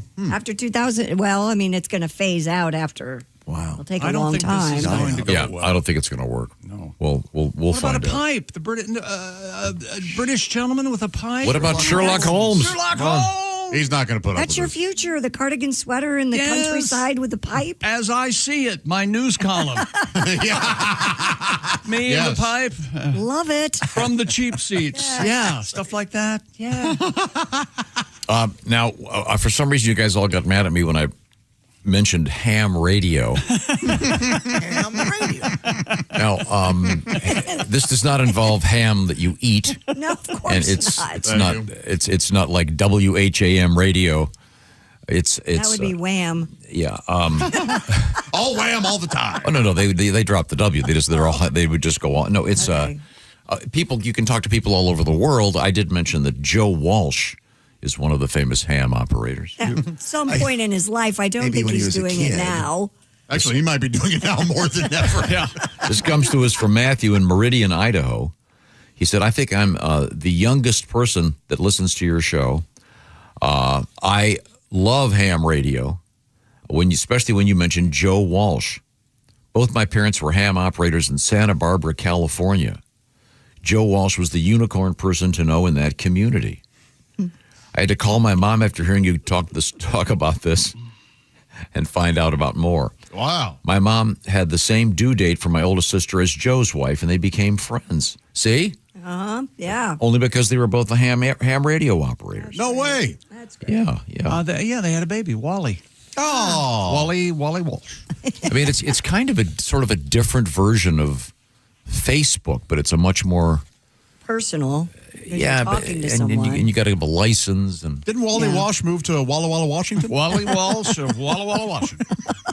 Why aren't you a ham radio operator? Yeah, that seems like right up your. Is our friend alley. Art a ham radio operator? Very much so. Yeah, I don't know. I mean, that would take a lot of time. But I don't know. Well, you could have somebody come in and, set it up for you, and then you could have Tom's Wax to Watch. Is that a turnkey operation? Can you buy a functioning ham radio, or do you have to build it yourself? Oh, I think you can buy, but you have to have a license and the whole thing. Well, wow. just to listen? Now, part of the today, attraction is starting it up yourself. Today, we do have Samuel Morse in the news.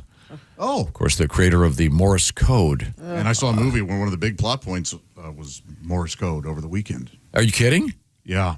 No, I'm not kidding. No, it was a contemporary film? The new Mummy, yeah. Oh, okay. Very gross.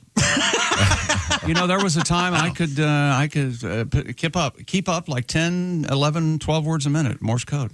What? I knew what I was doing. Yeah. Wow. Yeah, I've forgotten it all now. But You do see it in movies, in Titanic, for example. dash, dash, dash, dot, dot, dot, dash, dash, dash. That's SOS. Good to know. I think. Now, what's coming up in sports? NBA, NHL playoffs. Chick, did you know the SOS in Morse code is very close to everything's fine, which is really, it's one dot away from everything's fine. You think they would have thought ahead a little bit. Right. Is that true? No. Oh, I thought you were serious. We've got a new marathon record, 26 miles marathon. You're not going to believe it's crazy. And are you hungry? We're going to help you when you have the world record. We're going to help you out. Oh, it's a good one. Yeah. Also, coming up in an hour, it'll be comedian Greg Warren with the Warren Report. Saw a little bit of Greg on Nate Bargatze's game show the other night. Also coming up, Jimmy Pardo will be our guest on the Zoom. Look forward to that, certainly. These are the O'Reilly Auto Parts Studios. This is the Bob and Tom Show.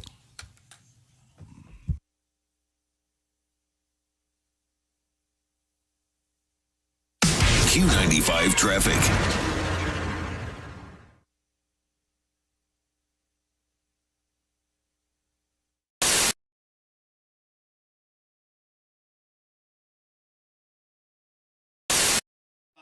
Chick McGee.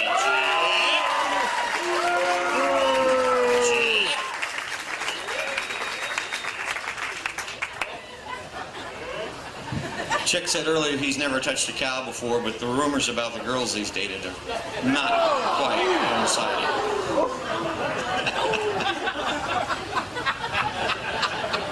And ladies and gentlemen, a warm round of applause for Belle and her people.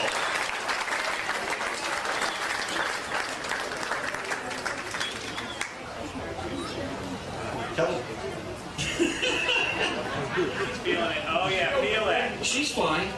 She's fine. She's just fine. Oh, yeah. Let's see if we can get something out of there. Okay, you got the hang of it there? Yeah, I think so. You think so? Well, you better get some milk because we don't want you to be an utter failure.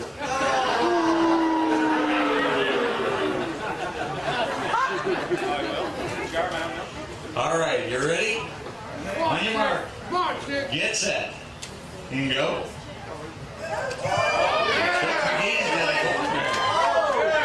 Yeah. There he goes. He's. Come on, keep it going, Chick. The cow's leaning over towards you. You must be. When was the last time you had your head completely into the hooks section of the jersey? She falls over. Stay with her. Stay with her. Hold her back.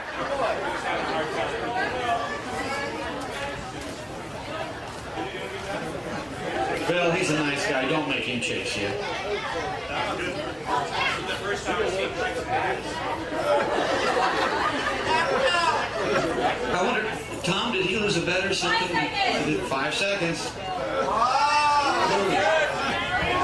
Come on, Chick. And time. It's over, Chick. You're all right.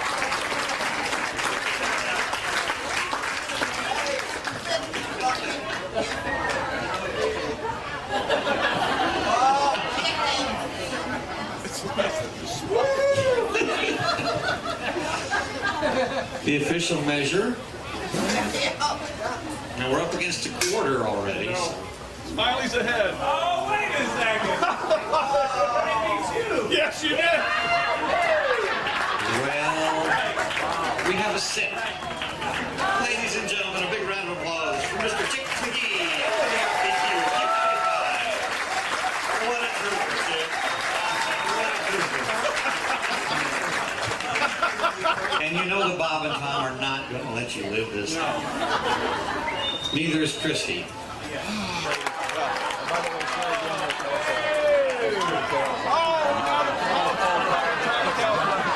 You got a half, he got a quarter pounder. How do you like that, Vince? You know, like there's milk, you make garbage pies. Oh my God, the humanity! Oh, there are kids here. They should see this. We have the turd man here. It's under control. The turd man is All here. right. Okay. But I was just talking about things that are disappearing, like the sound of a typewriter is going away. I get it. I mean, I understand all this stuff, but like that little ding when you pull in the gas station, if you're under a certain age, you have no idea what we're talking about. Right. How true. Just things. Remember when that- they used to give you all kinds of things when you got gasoline, like glasses? That's what Bill was talking about. Yeah. Incredible stuff. Even albums and stuff like that. I mean, I guess if you went to school at a certain age, you wouldn't remember what albums were or certain things. I mean, I saw a list of those things the other day with people that have. They're disappearing. Yeah. Customer service. Yeah. Is totally gone. Exactly. You know, I love customer service now is everybody can understand, but nobody can help you. Yeah. It's like, yeah, I understand, sir. Yes, I know. There's nothing we can do. That's just how. I was on a plane and they had the intercom turned all the way up to like 10, and it's right above me, like blowing out my eardrum. Yep. Yeah. So I asked the stewardess, I go, is there any way you can turn it down? She's like, no, I'm sorry. There's nothing we can do. It's like, really? They installed an intercom at 10 without a volume? There's no volume. They're going to control listen on to the it, and they're going to deal with it. That's how we're doing it on this airline. Yeah. right. And I hate flying. I hate flying like Nigerians hate spam filters. You know what I'm saying?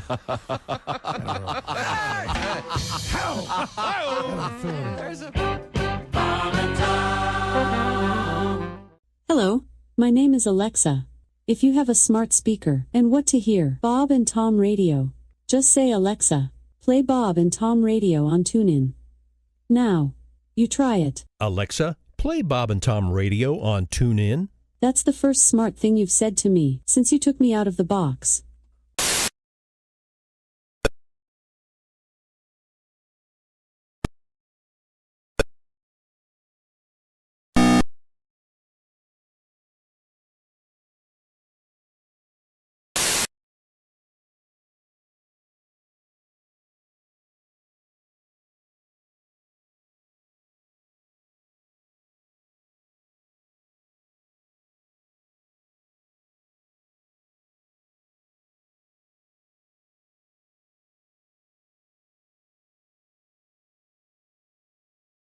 Chick. There's Josh Arnold. Hi. There's Ace Cosby. Hey, I'm Chick McGee. Hello, Tom. Howdy, y'all. There she is. Yeah. Country Christy. Yeah, Adorable. we were talking about Should've put my hair in bangs. ham radio operators and the great Joe Walsh, one of the finest guitar players ever. And then that led to the fact that coming up today in history, we have something about Samuel Morse. Morse code not and- needed now for the ham operator's license. I looked it up during the break. Yeah. Yeah. It used to be. Huh. Not anymore. They say a friend of mine was a ham operator, his dad, and he could tell a certain other operators by their sort of the cadence, if you will, their hand, they called it. Of their Morse code? No. Yeah. Your fist. Your fist, sorry. Yes. Excuse me. That's right. It's a big difference. It's like handwriting. Yeah, there is. Yeah. Yeah, You have a nice in hand. several fields. In handwriting. Yeah, You the have a point nice the point fist being to work my. Can Jewish people be ham radio operators? That's a fair question. Yeah. Is there a kosher ham Very operator? nice. Now, this is kind of interesting because we were talking about the Titanic earlier. He acknowledged it and yet dusted it away. In Toronto, at the are they same time. Canadian bacon radio operators? Ooh. He's doing it again. Look. Oh, wow. Ow! The joke hurt him. One of the first times that SOS was used was when the Titanic was sinking. Really? They sent the original code they sent was CQD, CQ General Call D for distress.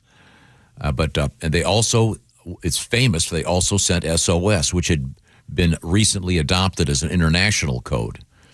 And then ABBA had that great song. Oh, yeah. Yeah, they really- SOS. That's where it really took off. Right.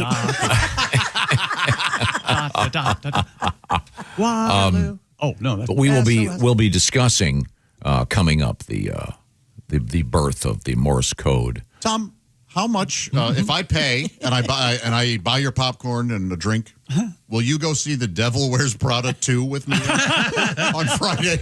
I'm going Thursday afternoon if you want to join us. What? I never saw The Devil Wears Prada 1. Neither have I. Will it be necessary to?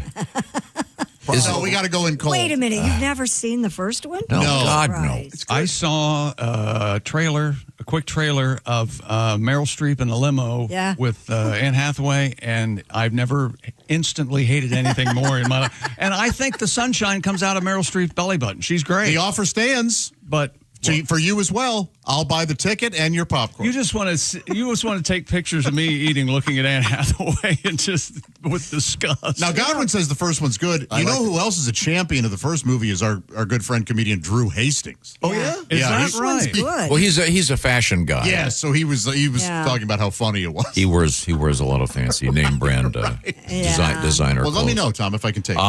There's no chance in hell. Josh, whatever it is, I have something to do. Me, you, Christy's daughters, Josh, maybe Godwin to see Prada. Oh, Prada 2. Come on. Only if my girls want to see it. Oh, your girls will want to see it. Isn't it? It's about a magazine editor who's a difficult person. Is that It's correct? based off of Anne Wintour. You'd like it, actually. It's very She's the one that always wears the sunglasses indoors. Yes, I hate her already. I love Tucci. I love Stanley Tucci. I do too. Yeah. I have his cookware. You're supposed to hate her, though, in this. Here's a little. you are That's the supposed whole to hate point. her. Here's a little request for Christy Lee. Oh. SOS No. to the world. No, SOS. that's not what you wanted to hear. No. The only SOS song is this. I apologize. SOS. Yeah, it's all hook, baby. Okay. You give me Only 9 more minutes. Sorry. when you're gone. That's pretty rough. If you're not an ABBA fan, that's rough. That is painful. That is rough. It's wonderful. Multi-tracked. Oh, I love it. Don't. Now we have misery in 8 tracks. Multi-track. Okay, thank you very much. But yeah, SOS. And of course, Morse code became famous a few years ago in that kooky song. I don't know, what was it, Sweden or Finland? Oh, what the fox says or something? Remember what the I fox almost said. said Fox on the Run, which is not the right song. I like that song. I do too. Yeah. You're wrong again. But Is that that's Sweet? fine. Yeah. Is that the one that begins with the Weird, synthy sort of. Only sweet song, Ballroom Blitz. That's it. That's a good one. I love that which one too. begins with the band intros? That's Ballroom Blitz. Yeah. Are you ready, Steve? Oh, yeah. I love that It's one. the greatest. Okay. All right, fellas. Let's go. Oh, yeah. That song's amazing. That is badass. Yeah, I love that I have song. to hear the intro now. No, I what's the one? I love Fox on the Run, though. Man, Well, and you shall have it, my son. And they also did. There we go.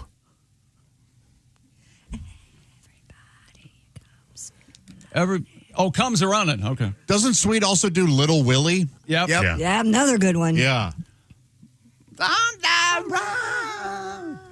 Boy, you think the Darkness ever listened to Sweet? Yeah, right. Kidding. That's good stuff. Yeah. No, what was the other one? The one with the intros. Ballroom Blitz. Oh, that's a great one. It's Blitz? a Ballroom Blitz. Blitz. Yeah. Here's and then Morse code appears in this song. This isn't terrible. Yeah, it is. What's wrong with you? Oh, maybe it is. That is rough. There's something I like about it. I don't know what's wrong with it. Oh, I'm out. See, yeah, I am too. They're talking about Morse code. This brought a whole new this was the #1 song in the world at one point, and it brought a whole new generation to awareness of Morse code. You know what? When you say things like this #1 song in the world, I want you to be more aware and a little bit more hip, a little bit more now, but that makes me mad too. Well, so I don't know. It's not totally fair. It was, but it was 6-year-olds on YouTube. That's true. Yeah, you're right. Yeah. It was from some cartoon show or something. Was it Sweden or somewhere in the Netherlands? I don't know what it was. Oh, this is it. It's immediately fantastic. Unbelievable. Here it comes. The band intros. Listen carefully.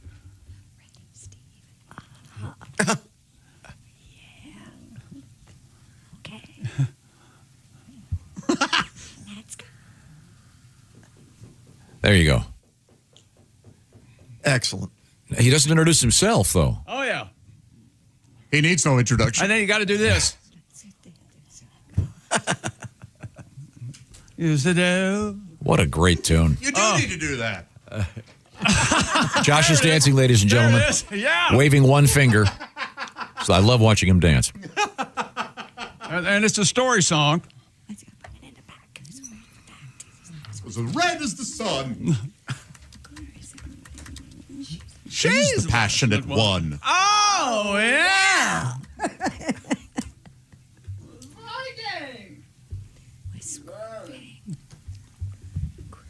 What? What? What? Turn it to the ballroom, Blitz. Dun, dun, dun. He does get fair warning. Oh, yeah, he did. So it's a big fight then. Sounds like it should be in Rocky Horror Picture Show. It's very reminiscent of Right? the Time Warp. And Big Broadway number anyway, right? Yeah. Oh, now it's time to move forward here. Love it. Before we do, I've got to say hi to my buddy Steven Singer. Hi, Steven. At Steven Singer Jewelers, because, Christy, you want to give me the date of Mother's Day, please? May 10th. That's just around the corner. Yes, it's like 2 weeks from yesterday. And you know that song, Who Do You Love? Who do you love? Well, you love your mom, right? And those ladies that you associate with that are moms, of course. Mm-hmm. So, moms, think about what they're doing right now. Lots of moms out there getting the kids ready, et cetera, et cetera. And they often wake up before sunrise. That's why Steven Singer has created the Sunrise. Beautiful. That's a real rose dipped in 24 karat gold. And it's called the Sunrise because of the beautiful colors. You want to describe those colors for me, Christy? Yes, they go from a beautiful blue all the way down to a lovely pink purple into the orange and yellow of a sunrise. Oh. It's great. Yes. It's exclusively from Steven Singer Jewelers, and they're once again dipped in 24 karat gold. And Steven's been doing these roses for years.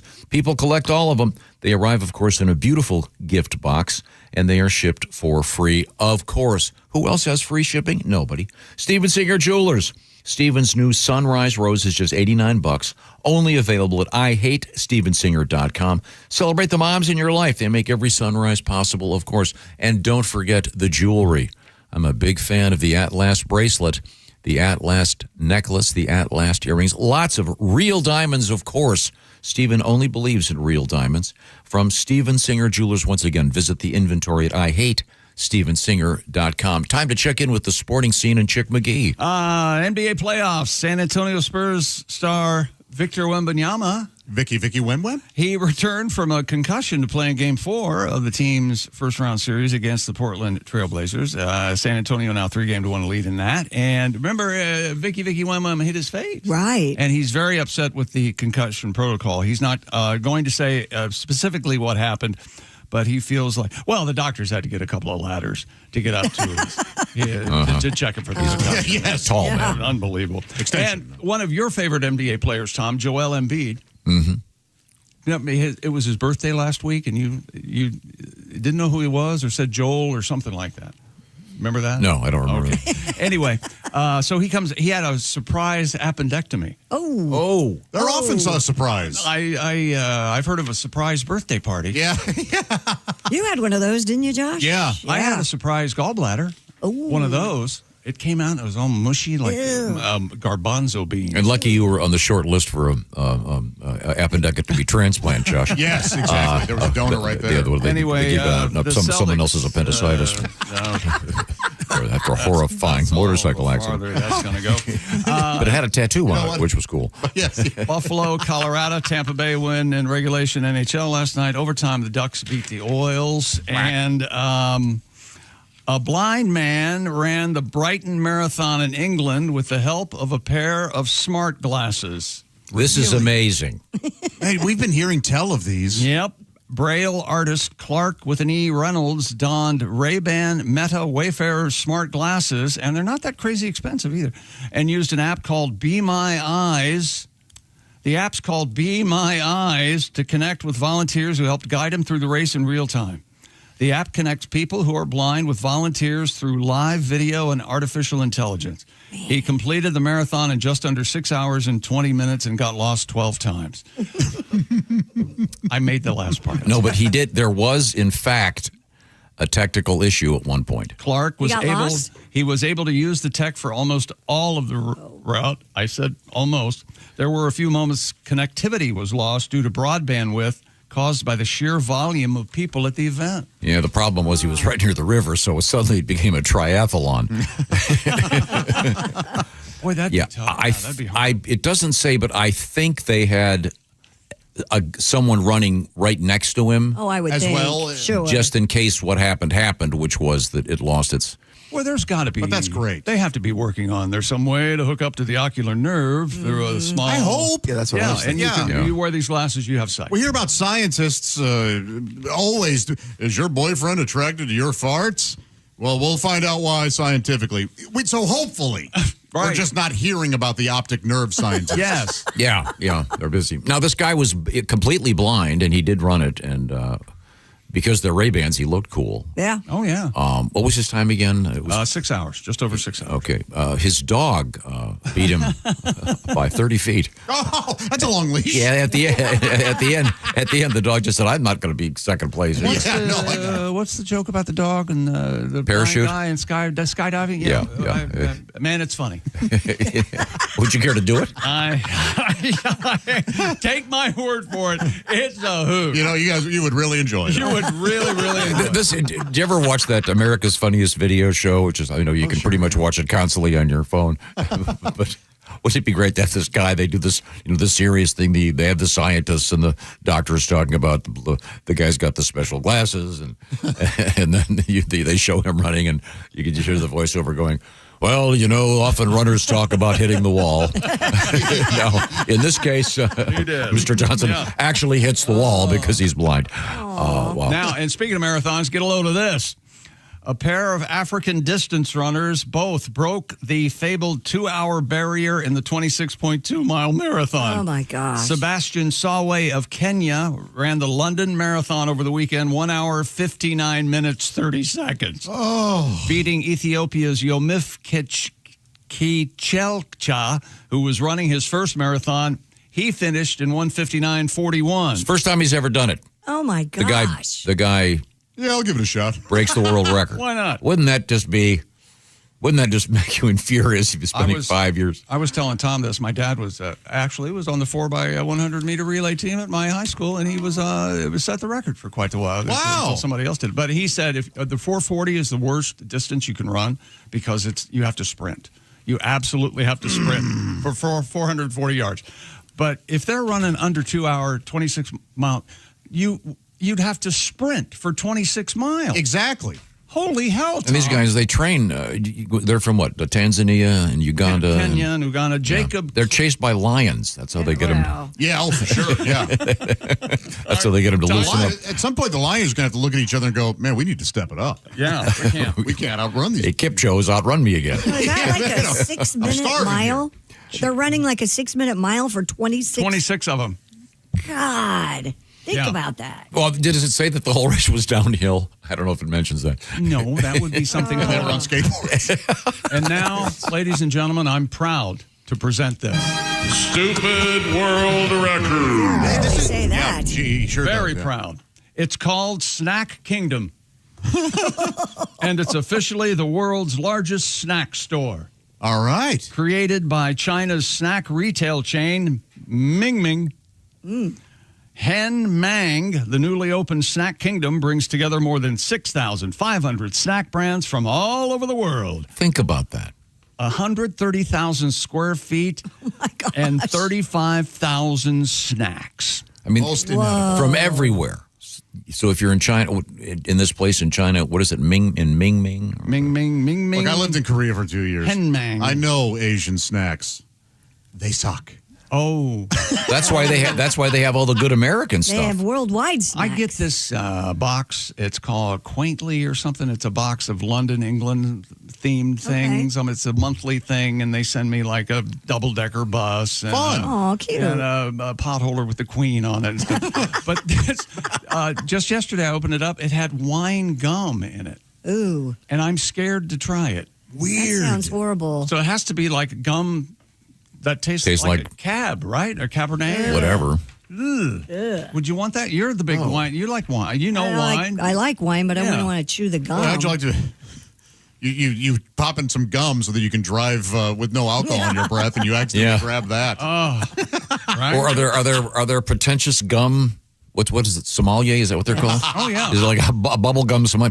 Gummaliers? It's got the hints of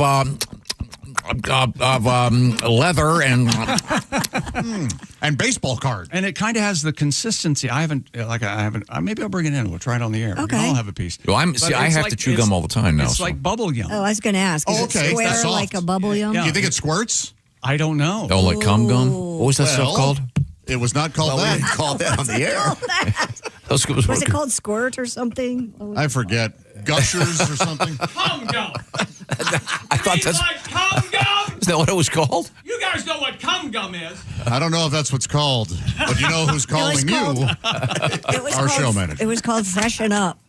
What? Freshen up. Freshen up. Yeah. And it had the juicy middle. Squirt. Yeah, it would squirt in your mouth. They still make that? I think they When do. I was a kid, you could get it, but I don't remember it. There was another brand. Did you call it by its street name? I had nope. When I chew it, I had no idea that was even a thing. And little did you know that someday you'd be the poster boy. Oh my God! Well, that's a say good it one. again. So this place, did you mention the square footage of this store?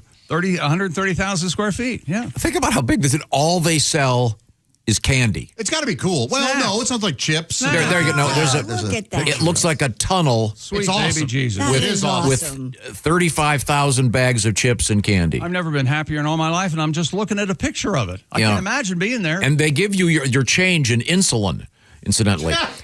Boy, oh boy, you just can't have a nice time. Well, that guy's got both feet. Must be his first time in the store. Oh, wait a minute. Is someone, one of those folks there taking a picture? Huh. Wait, how do you get the one? Yeah. Yeah. Oh, yeah. That's No, but Josh, I know what you're going to ask How do you because get the ones on the ceiling? the ceiling is about let's see, it's at least 15 feet high. I see none of those like big library ladders. I right? bet you put those in on one side and it rotates over. They're circular. I bet you anything. Yeah. It's like a giant tunnel. You probably grab the thing and You spin it. take one out. You take one out, and it immediately fills from gravity. Wouldn't that, with that kind of quantity, wouldn't some of the stuff start getting stale? Yeah, exactly. The turnover's got to be. Well, you got to eat it really quick. That's what you got to do. It's really something. Now, do they have? When you lived in South Korea, did they have traditional, say, potato chips and pretzels? You can find them. Pringles, yeah. But were they American Pringles? No, but they have odd flavors. Yeah, I mean, a lot of stuff. A ton of it was like shrimp. Yeah. And tomato. Well, they have like fish themed Kit Kat bars. Yeah. I mean, you get wasabi, Kit peanut Kat. buttered squid. I'm not making it up. Did they have like fish gum? I never saw fish gum. What about fish cum gum? Did they have that? Roe is what it was called. Row. Salmon rice, fish gum. What's coming up in sports? That's my resignation. We're all done. I've done all the sports. Okay. So we never officially did, or did you do the arson suspect that showed up? Okay. Well, we can talk about it again if you Okay. like. Singed eyebrows. We can go through. I thought that was so hilarious. We do have this is going to disappoint some folks. We do have a interesting story in the news involving Godzilla. There was a time that we had every time we mentioned Godzilla, there would be a certain phone call. Okay. But for some reason, I don't know, we can't do that. But that is an interesting news story about Godzilla. Yeah. Also, we have Cooter news coming up. And You mean the cooter? you'll find out about it. And we have a cool story about this. I'm so excited about this. I dug this one up, and it's about cereal, breakfast cereal, and something really cool happening in the world of breakfast cereal that I think you're going to find quite exciting. And we're happy to return here. It's a great place to be. It's the O'Reilly Auto Parts Studio. This is the Bob and Tom Show. This is the Bob and Tom Show.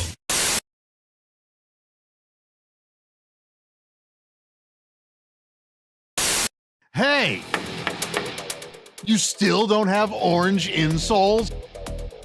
Do you walk? Do you stand? Do you work? Then, buddy, Your feet are losing the war every single day.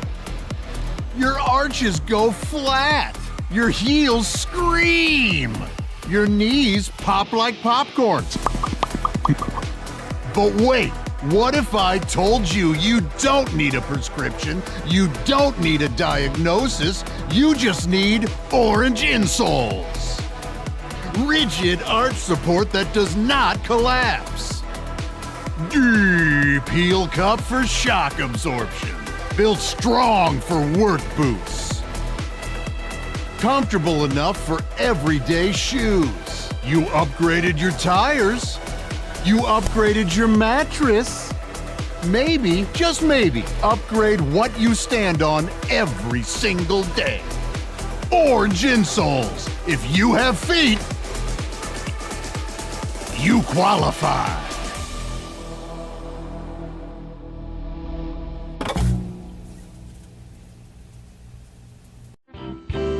Now, I know you're a guy that cares about the way you look. You've got a nice suit on. Yes, he looks very good this Nice morning. Bob Zaney, would you rather have a complete set of removable dentures or a full set of fang-shaped teeth? And I'm assuming the fang-shaped teeth aren't removable. Are permanent. Yeah, they're yes. permanent. In other words, your real smile would be I'd rather fangs. have dentures. Yeah. You know what? I'll go the fangs because I'll tell you why.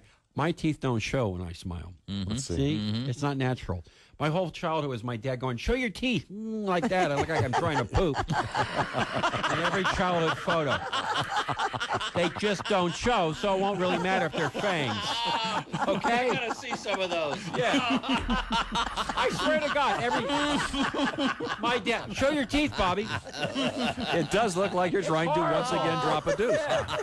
I'm sorry, should I say drop a deuce? I want to see those photos. Wow, you're right, though. You can't see your teeth. Look at little Bobby. I know. There he is. The one that really sticks in my mind, we were at the Wax Museum in Buena Park. Sure. Right next to Knott's right Berry by Farm. Knott's Berry Farm, yeah. And we get our picture taken. I think it's with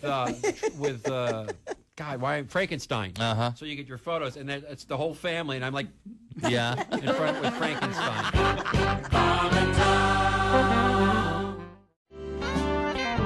Last time you were here, Yes.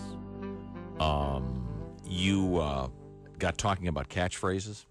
Oh, yeah. I'm not even sure you remember this. In fact, I remember it. we actually use it. We use it a lot. Right now. And How's that working for you?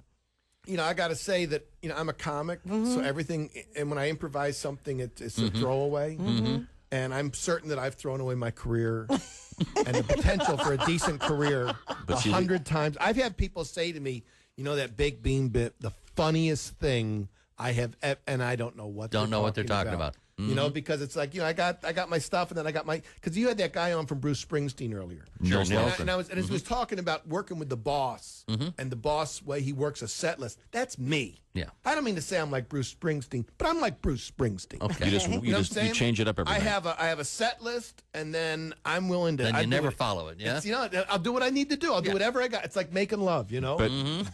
But you do it right now. That's right. See, we love that phrase, and you've given it up. Then we were hoping. I did it. You know, and when I did, There's no right now T-shirts. When I did the Bob and Tom show tour, I don't know if I told you I did it. Sure. And Chick introduced me. He introduced me with that catchphrase. Oh yeah, it's starting. It's starting. Is it sweeping America? We'll bring you back on the tour, but only if we can do the right now thing. Oh, look! Could I hear the? Could I hear the baked bean bit right now? Because, you know, sometimes my mom used to make baked beans with her special sauce. Yeah. Which was mustard, ketchup, and sugar. And she would, you know, she goes, go on to the dinner, come here right now. Right, and she had this really deep voice. That's before she stopped smoking. Yeah. She was a Pall Mall babe. Wow. Did the sugar make the beans Brown sugar. Sweet. It was a brown sugar. It was like the best thing in the world. And Yeah. my father was overweight, and so my father, and no matter what, she couldn't do any wrong. You know, this is the greatest thing I ever, you know, it's mustard and ketchup and brown sugar. Brown A lot of sugar in there. and, yeah. and some Campbell's baked beans. And he we could have, if God bless my father, may rest in peace. He would have been happy with a trough. Fill it with oats. And I'll tell you something. My father lived for dinner. Did he? Mustard? Yeah. Because my father, my father mustard, was. huh? He was a real man. He was a Marine Corps lieutenant colonel. We've talked about this before. Sure. Yeah. Oh, yeah. My father was in World War II. My grandfather, World War I. I enlisted in the Army out of high school, just missed Vietnam, but I was in time for our country's war on drugs. How'd you do? Technically, I fought for the other side. We have to take a break right now. Right now. I'm Donnie Baker, and I'm going to be a pro baseball player. I swear to God I am. A lot of people think you get in your mid-30s and your career's over, but like I always say, until they stop scouting, I ain't going to stop playing. The fact remains, I'm probably the best player I know of. My Little League coach held me back because his son had a decent curveball. There's a certain range I've got, but I basically put my hopes in this. I had a full-ride scholarship to play ball at the University of Phoenix, but I had Tommy John surgery on both knees, so can we stop now? I'm also a pitcher. I can pitch. I've got what they call a rubber arm. I can throw right-handed for days. I can throw left-handed for days. A lot of people, I'm basically amphibious. So I've told coaches before, put me on the mound. The secret to pitching for me is I like to check the runner when there's nobody on base. Throws a hitter off. I swear to God it does. This is third base. I've been there before, but usually it was after. Also, just announced my favorite band, Little Feat, will be stopping by this summer. I'll give you some details on that coming up. Also coming up, comedian Nikki Glazer. Hey, welcome back to the Bob and Tom Show. We're in the O'Reilly Auto Parts Studios. Think O'Reilly Auto Parts for all your car care needs. Get the parts and service you need fast from the professional parts people at O'Reilly Auto Parts. There's Christy Lee at the news desk. Howdy, partner. There's, I almost said Joe. No, it's Pat Godwin. Joseph Patrick Godwin. There's the confusion. There's Josh Arnold. Having a French roast. And if you've never had one, what you do is you take a cup of coffee and put a cigarette out in it. And then you drink it. Really? French roast. Not a fan, are you? They're always just so strong and bitter. Yeah. There's Ace Cosby. Hello. I'm Chick McGee. Hello, Tom. I'm distracted. I'm learning more about Morse code. I'm surprised you're not a student of it. Yeah, it's interesting that to find them on the internet, it's .com. I see. Very, very confusing. I'm going to stop the show. Okay. I made an observation. Yeah. Because I'm a girl. Are you wearing a ring, Tom? Yeah, I got married over the weekend. What? Oh my gosh! He loves doing stuff like that. Holy Tommy, congratulations! Are you serious? Yeah. We're supposed to say congratulations to you and best wishes to. He's coming in for a hug. Brace yourself. Thank you very much. That a boy. I wish my mom were alive so I could hear her go, finally? On the beach? Or it's about time. Was that part of the beach party? No.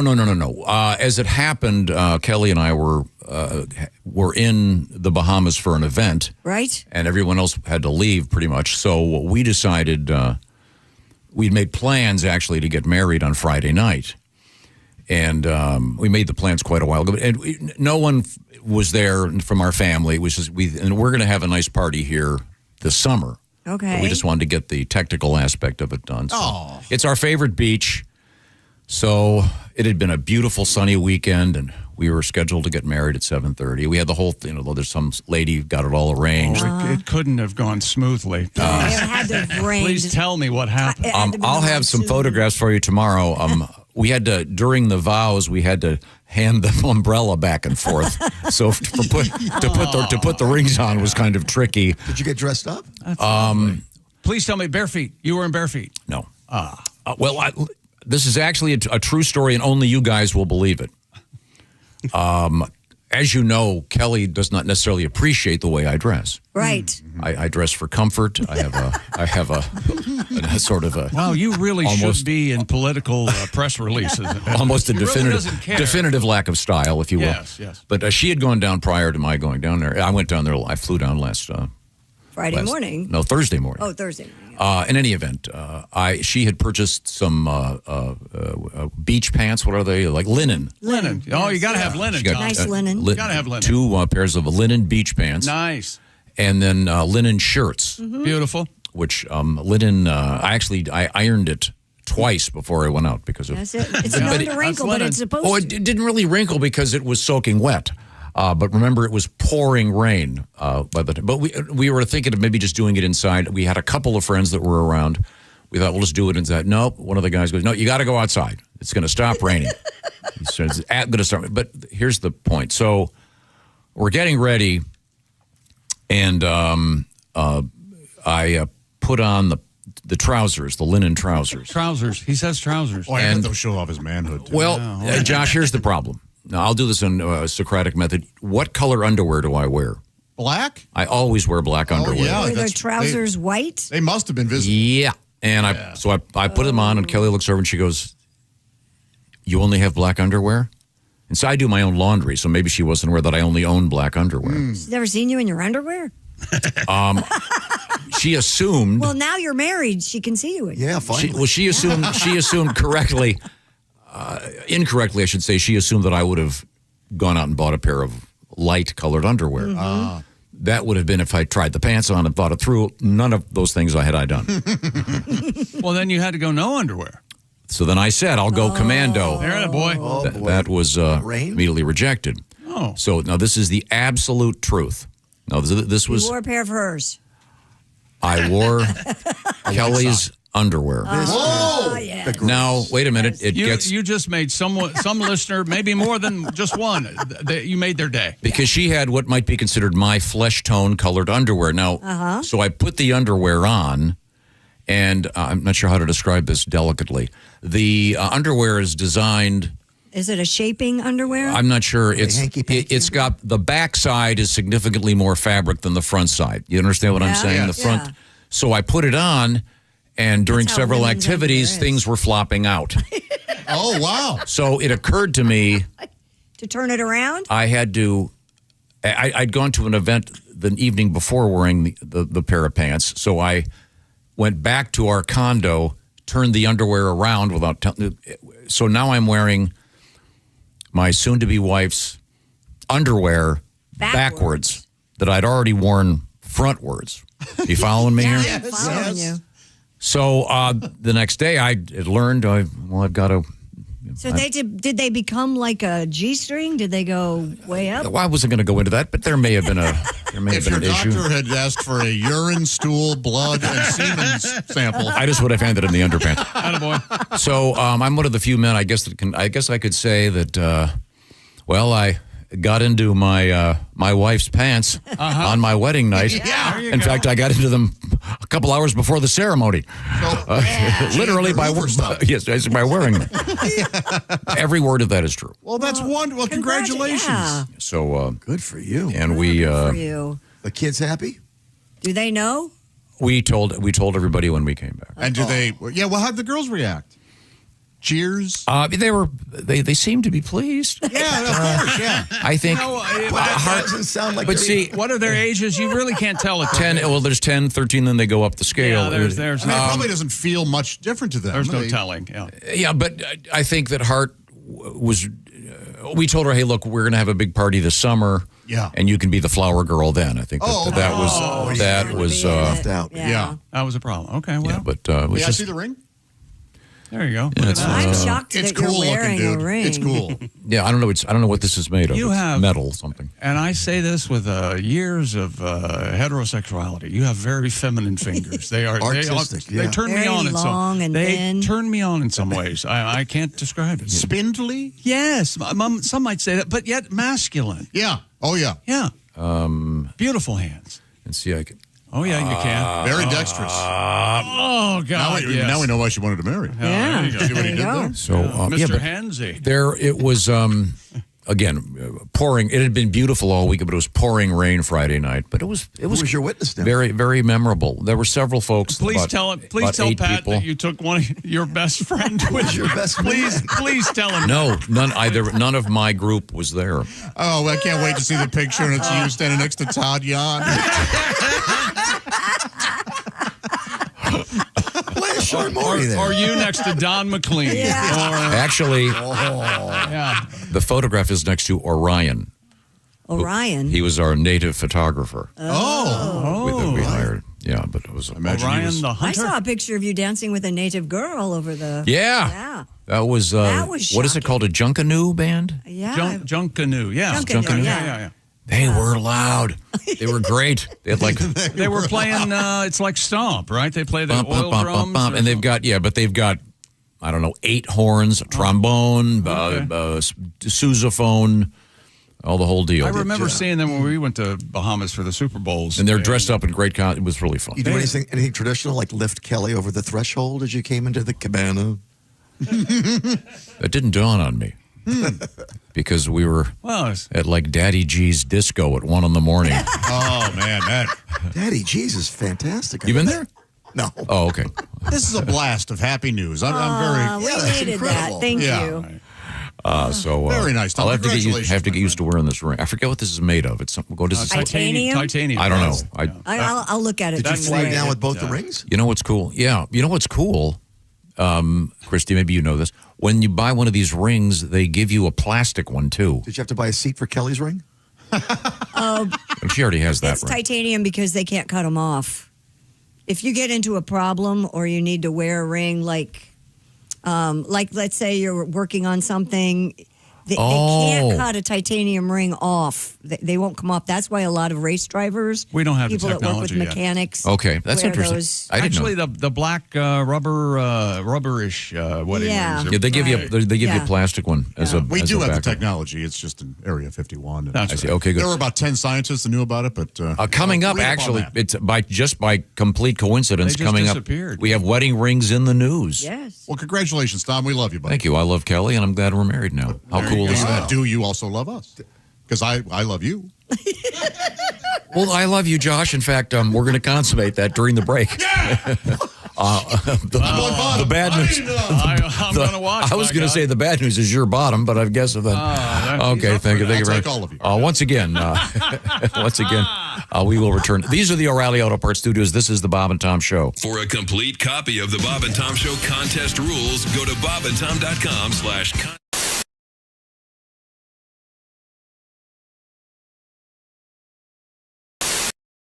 And as for the people of the Bahamas, they call him Bahama Tommy. He won't rent a jet ski, afraid of the sun. He won't parasail, no water sports fun. After conch salad, he flosses his teeth because he believes conch is the snot of the sea. Hey man, Bahama Tommy, room at the top in case of tsunami. Hey man, Bahama Tommy, got a separate room for his baby mommy.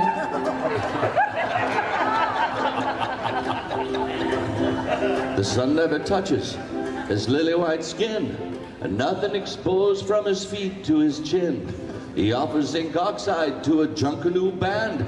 He tells them it's dangerous to have such a dark tan. Hey man, Bahama Tommy, you're at the beach and he's in the lobby. Hey man, Bahama Tommy, a little Gaviscon in his pina colada.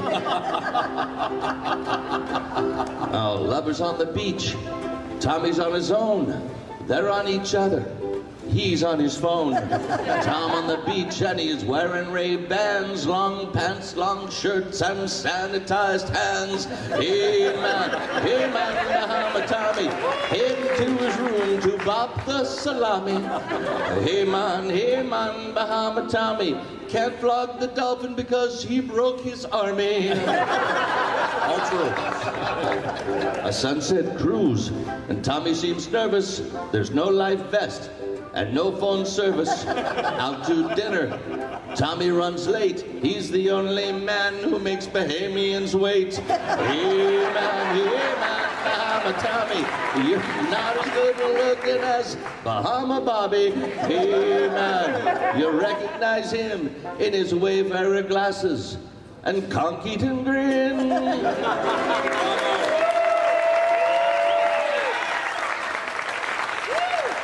Every word true. All true.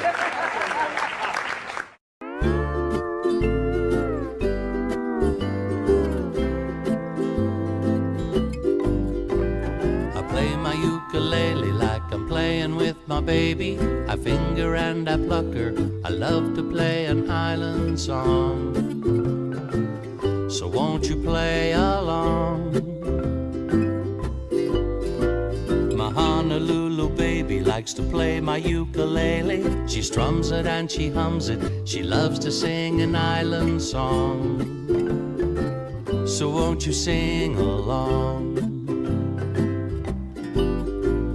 Ukulele baby, you can play me, you can lay me, satisfy me in Hawaii. Ukulele lady, you can lay me, my ukulele baby.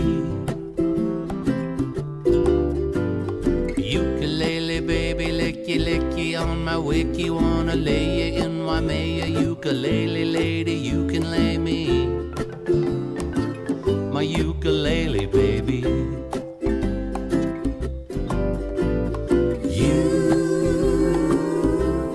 You can lay me, my ukulele baby doll.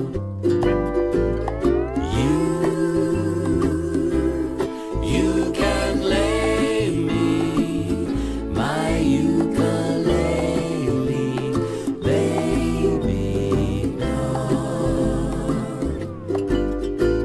I play my ukulele like I'm playing with my baby. I twang her and I bang her. I love to play an island song. So won't you play along? My Honolulu baby likes to play my ukulele. She picks it and she licks it. She loves to sing an island song. So won't you sing along? Ukulele baby like a cheeky on my tiki, satisfy me in Hawaii. Ukulele lady, you can lay me, my ukulele baby.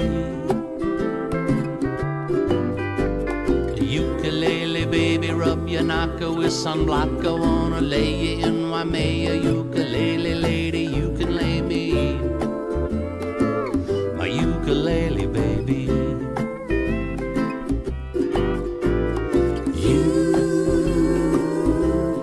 You can lay me, my ukulele baby doll.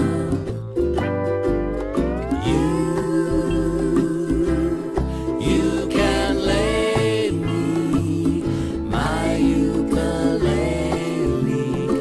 baby doll.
Give them a call.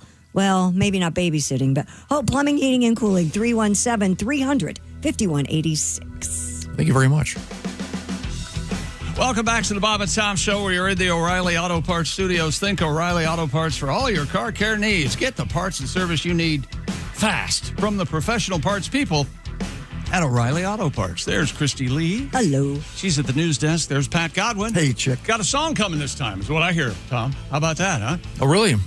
How will I know when you're going to start? There's Josh Arnold. Hi. There's Ace Cosby. Hello.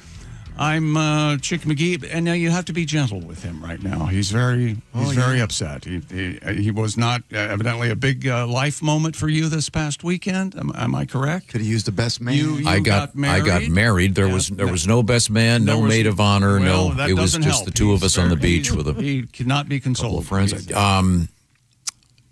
But I was thinking about it because we were married on the beach in the Bahamas. So technically, Kelly is now my Bahama mama. Yeah, she is. Go home and say that. Yeah, I'll call her that, and then I'll be the first guy to get divorced 2 days after he got married. If I hold on, pal. That didn't happen.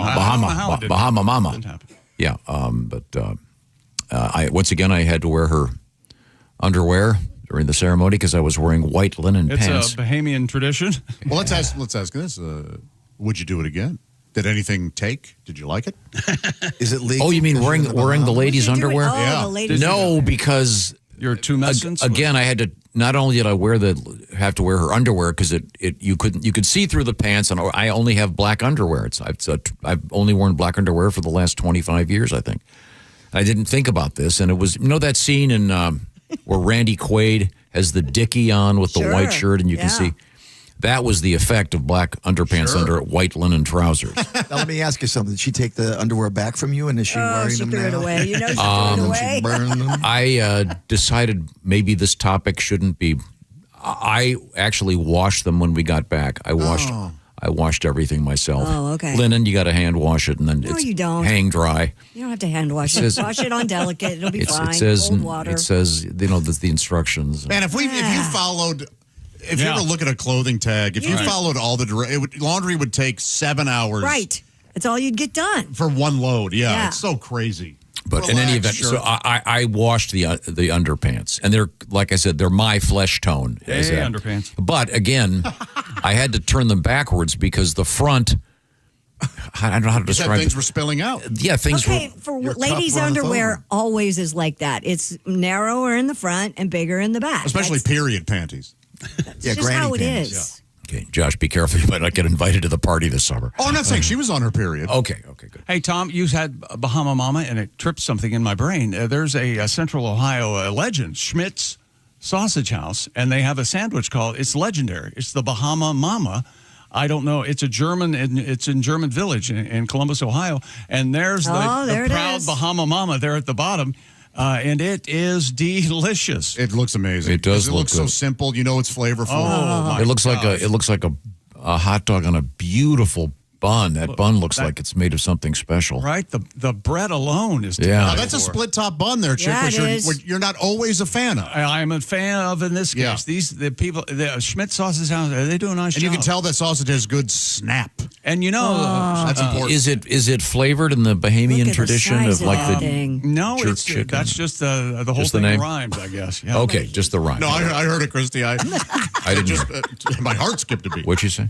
Something about look at the size of that. I think it's just I think it's just the curvature. Yeah, well, there's nothing wrong with that. That's appealing. You can't tell me that hasn't been, test flown, if you will. I would hope so. Yeah. Some Hausfrau. Yeah.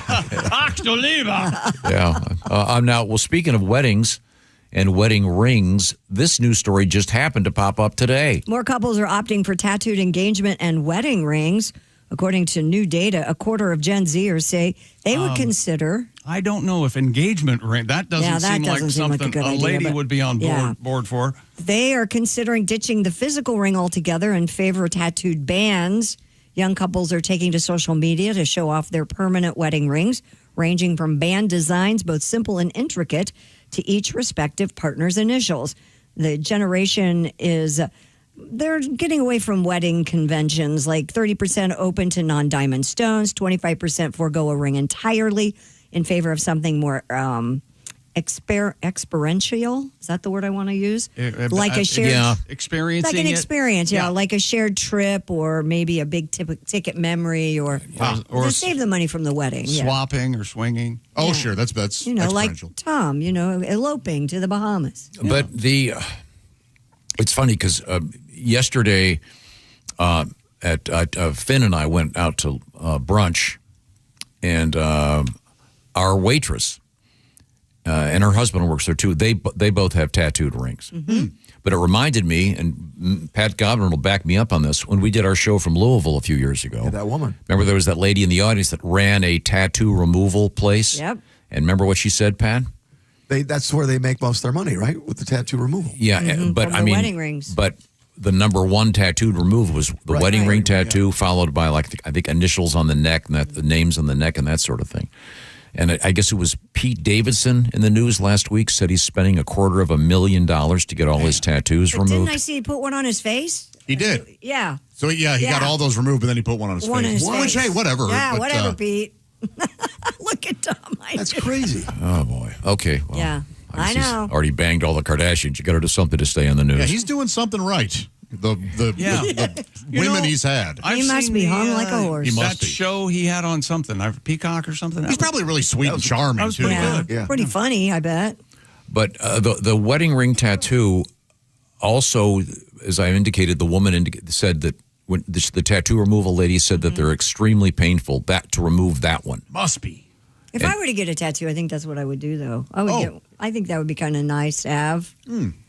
And nobody would know because I wear a ring anyway, but Yeah, I don't know. I got to get mine removed. you have a tattoo? Yeah, I have Jared from Subway as a tramp stamp. As a tramp stamp. Yeah. Which I didn't realize was how fitting it was. Is it a photograph transposed into? You know, He's feeding my anus a foot long. if I could. So I have a question. When did you get drunk? No. This morning. I didn't notice you drinking. I don't want to be too inside baseball about this, but you're sitting there, you're listening to us converse. Yeah. And you, I'm sure you went through a couple other names before you landed on Jared, Right. and you said, "Yeah, that's the one. Let's go." What was the process? Well, as you know, I oftentimes I am considered by many to be a ruiner. Yes. I felt as though the conversation hadn't yet been ruined. Yeah. And so I jumped That is on. a semi truck into a pile of kittens. I don't know what it is that makes me a ruiner. Okay. What the impulse is. Yeah, but you That sure could be do. studied. Yeah, it should be. I said, Yes. But once again, the tattoo we were discussing was the wedding ring tattoo and Correct. its popularity. Do people? Is the protocol there? Do you do it at the same time? I would assume. You go to the tattoo parlor together, and You don't have your tattoo artist at the altar, I don't think. That would be awkward. when you get down on one knee and propose, I'd like you to meet Morty. He's my Here's tattoo Donnie. artist. Donnie's going to come in and do our And Donnie tattoos. Kissie's going to come in and do the tattoo. And That's your tattoo guy, That's right? my Yeah, guy. I love him. Do you take this? Tattoo guy. Can you call him and ask him how many of those he's done? I have it. Wedding ring tattoos? Yeah. What? We can text him, right? Yeah. Go ahead. Just curious. Go ahead. Do you suppose you go in and you get one like a ring on, and then you get matching butt hats, whatever you call them? What do you call those? Tramp stamp. Tramp stamp. Sorry. And we did have a news story last year. Those are Kind of coming back? the return of the tramp stamp. Wow. Oof. I always, there are certain things. Favorite one you ever seen? Favorite tramp Like a stamp? jokey one? Because I've got like a longhorn. Have you seen a long Wow. one? Like a Texas longhorn, yeah. Oh. Boy, I don't have a favorite. Yeah, right. An antler, if you will, a horn over each cheek. You know, it's real Right, nice. right. Yeah. Do you go in and there's a book just of those? I hope so. Of tramp stamps? Yeah. Sure. That way you could I've seen a get. dolphin diving in the crack. No. Yeah. Really? Oh, yeah. Wow. Really? Please tell me there's a rainbow in there somewhere. I'd like yeah, right? Wow. I've only seen like tribal symbols. That's I feel like those can there's- kind of look pretty cool. Yeah. I was going to get my tribe. A Starbucks. The mermaid right there. Yeah, I'm a member. Coming up, Yeah. we have more news. We also have Greg Warren, one of my favorite human beings, Mr. Warren. Saw him do a great job just the other night. Was it Wednesday night? On ABC television with Nate Bargatze and their new game show. And Greg is part of that. He's also a great stand-up. We'll find out how his latest adventures in life are going when we talk to him in a second. But first, I want to talk to you about one of my favorite things. I just had someone come up to me the other day and go, hey, by the way, I got one of those Aura frames. They're great. The Aura frame is terrific. We'll talk about that in a few minutes. But, Chick, you got something for me? Yeah, SimpliSafe, the do-it-yourself, design-it-yourself home security system. And it comes with comprehensive protection, sensors, cameras, 24/7 monitoring. But, of course, on your terms, easily customize a system that's right for your home at SimpliSafe. SimpliSafeTom.com with app-guided setup. No drilling required. It's so easy to install. Let's put it this way. I installed it myself in about a half hour or so. No need to wait around for that technician appointment in the magic 2-hour window. And no long lock-ins or hidden cancellation fees with SimpliSafe. Get a load of this. They earn your business by keeping you safe, not by trapping you in a contract. And it's an ecosystem of sensors at SimpliSafe, cameras inside and out, 24/7 professional monitoring. In the event of a break-in, a fire, or flood, SimpliSafe's agents are ready to take action. Named America's Best Customer Service by a little outfit called Newsweek. And we'd like you to experience peace of mind like we do here at the Bob and Tom Studios, and I do at which is very close to my compound's very close to becoming declared a sovereign nation. Right now, you can get 50% off your new SimpliSafe system just by visiting SimpliSafeTom.com. That's right, half off. Just go to SimpliSafeTom.com, design your system, and off you go. There's no safe like SimpliSafe. Thank you very much, SimpliSafe. Coming up, comedian Greg Warren will return to the O'Reilly Auto Parts Studios. This is the Bob and Tom Show.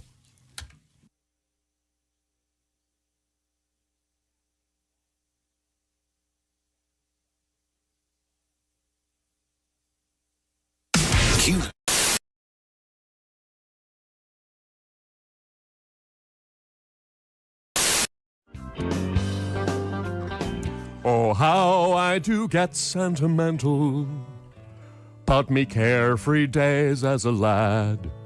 We never had toys that were store-bought. We would improvise with things that we had. We made forts out of cardboard boxes.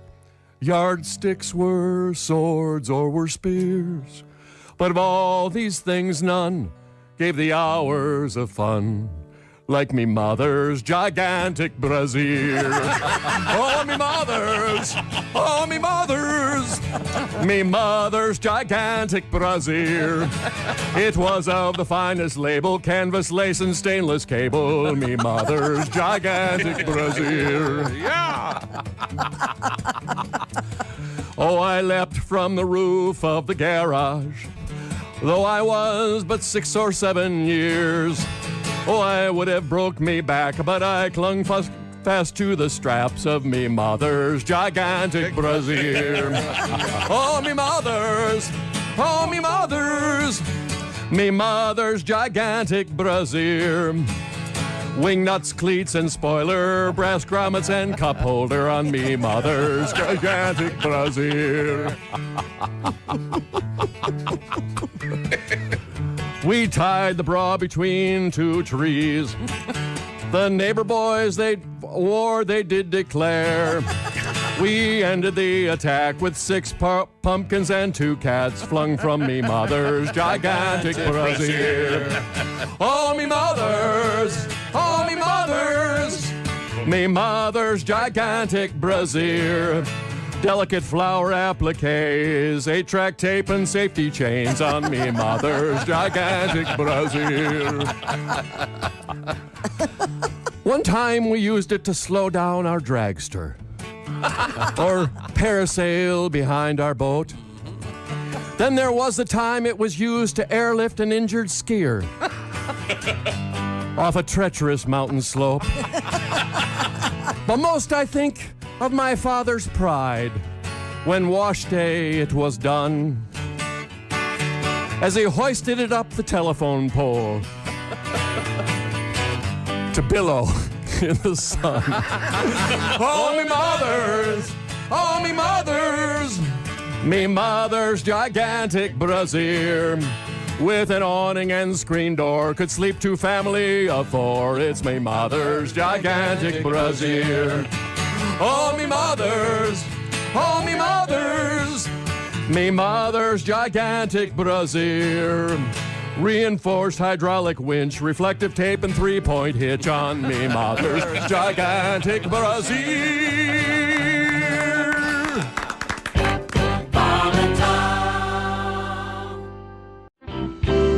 I puked on my dog once. That was No. That's Are pretty you bad. kidding me? Okay. This Olympic moment brought to you by man. Little Christy Lee, downhill slalom specialist, yeah, the once 20s. puked on her dog. Animal cruelty. Puked on your dog. The 20s were not good to me. You know how to party. No, and I had an Afghan hound. Do you ever? Oh, man. God. You have to comb that out. Yeah, she made the mistake of falling asleep on the side of the bed that day. I never trusted those Afghanis. I'll tell you. Yeah. Wait a minute. Never We're did. forgetting the poor dog just laying there asleep. Looking at you with all that love in their eyes. And it gets better. Mommy's waking up. It gets better. A No, it dog gets will lick better. it up. Christy puked on her dog. Do you know what my dog's name was when it gets better? Ralph?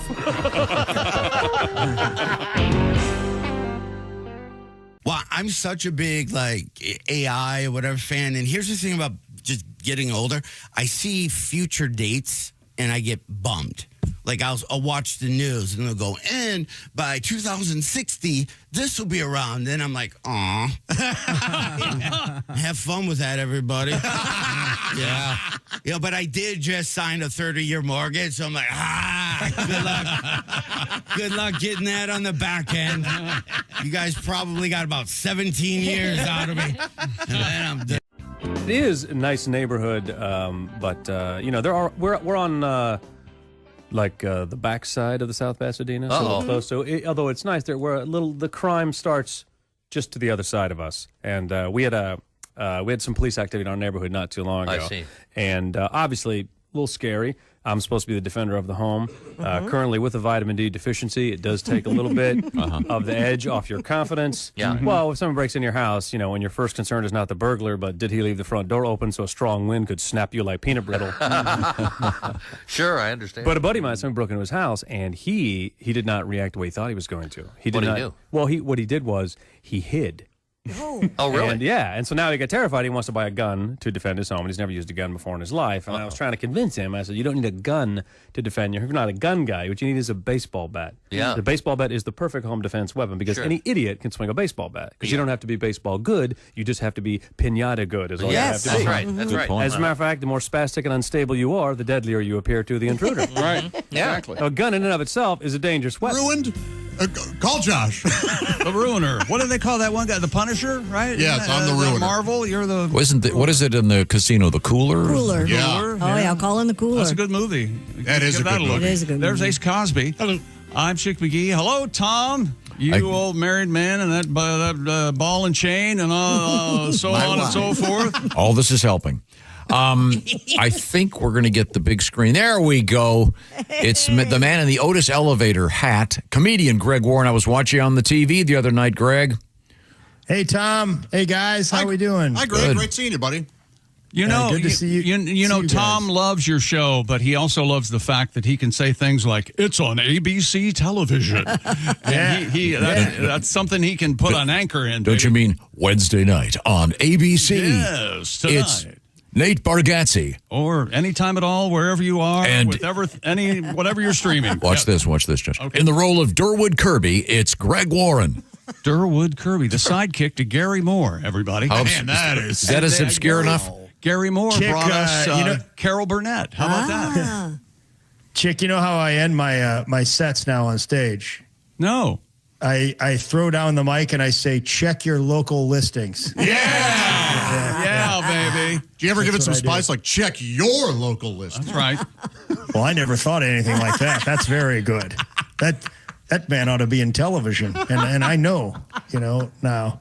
You guys do a great job, Greg. You, Nate, Julian McCullough. He's real good. The best stunt, they did a thing in which, you know how when you go grocery shopping, you have the cart and they've got the cart corral in the parking lot, and it's always how far can I go away? We all do it. And by the way, part 2 of this, and I don't know if you mentioned this, but never park next to the cart corral because you got some joker 40 feet away shoves it, and then you have to get a new light for your car where they knock out the brake lights. You remember that was a campaign for the PGA Tour not that long ago? They had They had the pushing the carts to see if they get into the corral the farther away, and the tag was, "Oh, these guys are good," or something like that. I have become, and you guys can call me as crazy as you like. You're as crazy as a loon. I have become a cart corral. Okay, go ahead. A cart corral organizer. If they have the small cart and the large cart side, I do some. I move some things around. In a progressive commercial. I could have the doctor. Yes. Yeah. Yes. Yeah. Very good. Very good. Yeah, I do that too. You do it also? Yeah. Okay. We don't have to, Tom. We don't have to. Do you have a technique for loading the dishwasher that's also a little bit anal retentive?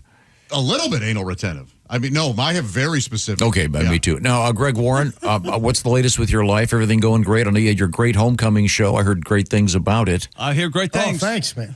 Yeah, thanks, man. Yeah, it was pretty awesome. I do have a topic today, but before I do, I'd like to say that, Bob was very, very good to me. I still remember 2 or 3 times.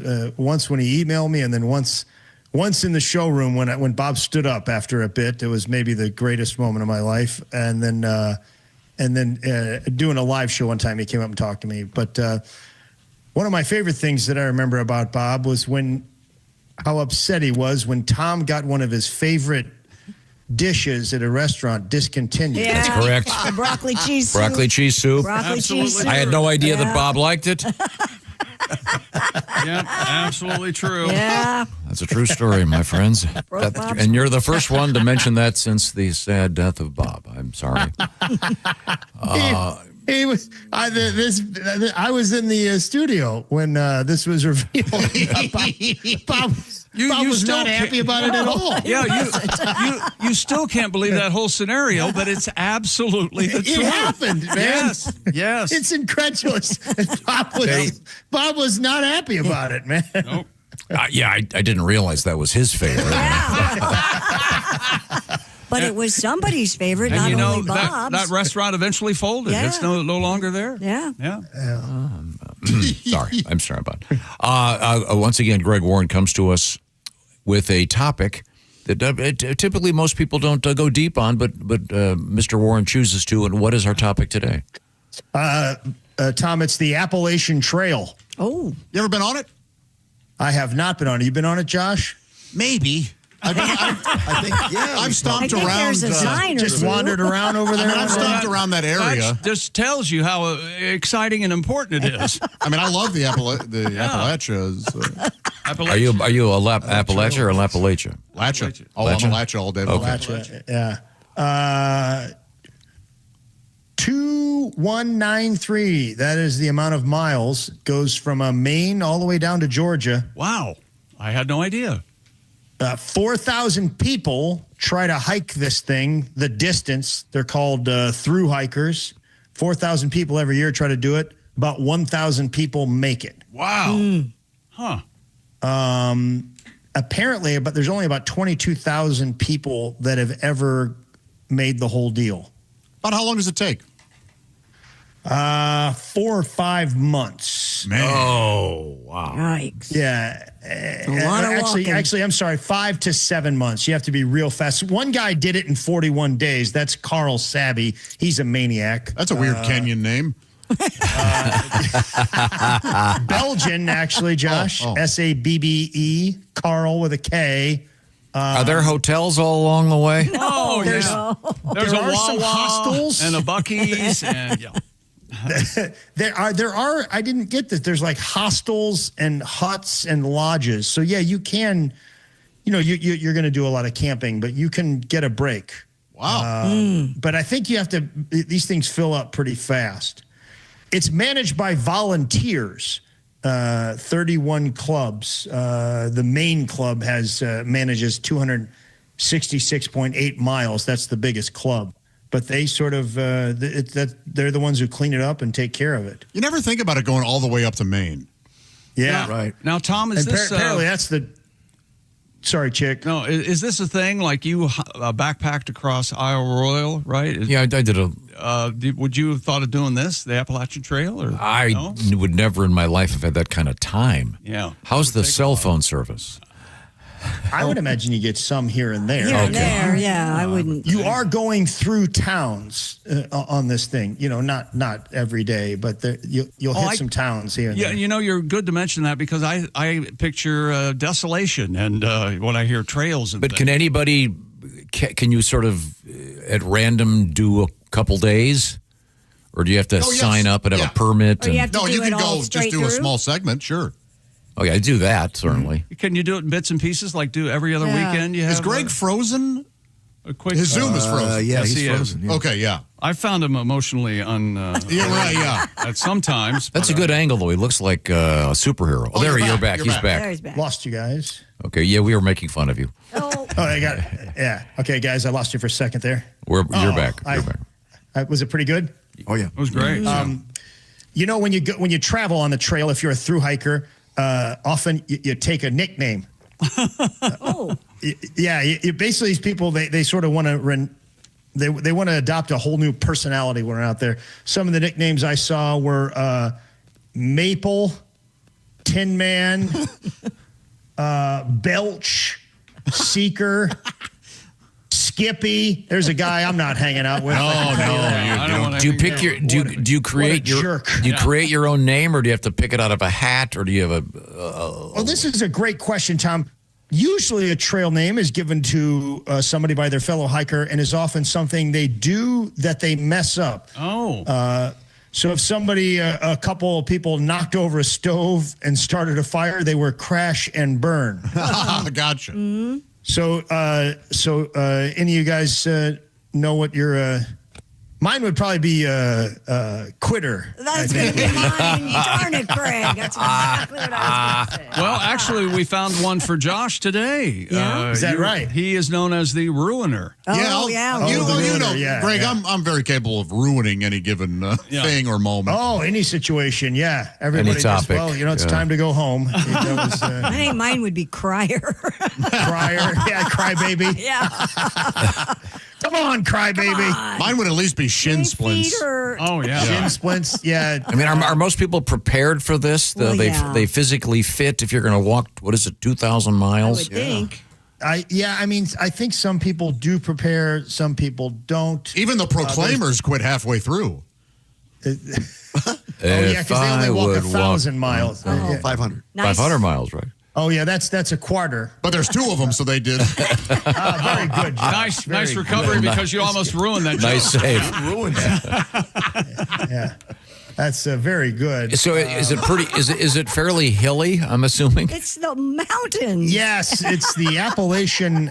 They have a mountain range. I'm not sure if you're familiar with. Yeah. Hilly. But much more difficult in the north part. Some people go north to south. Some people go south to north.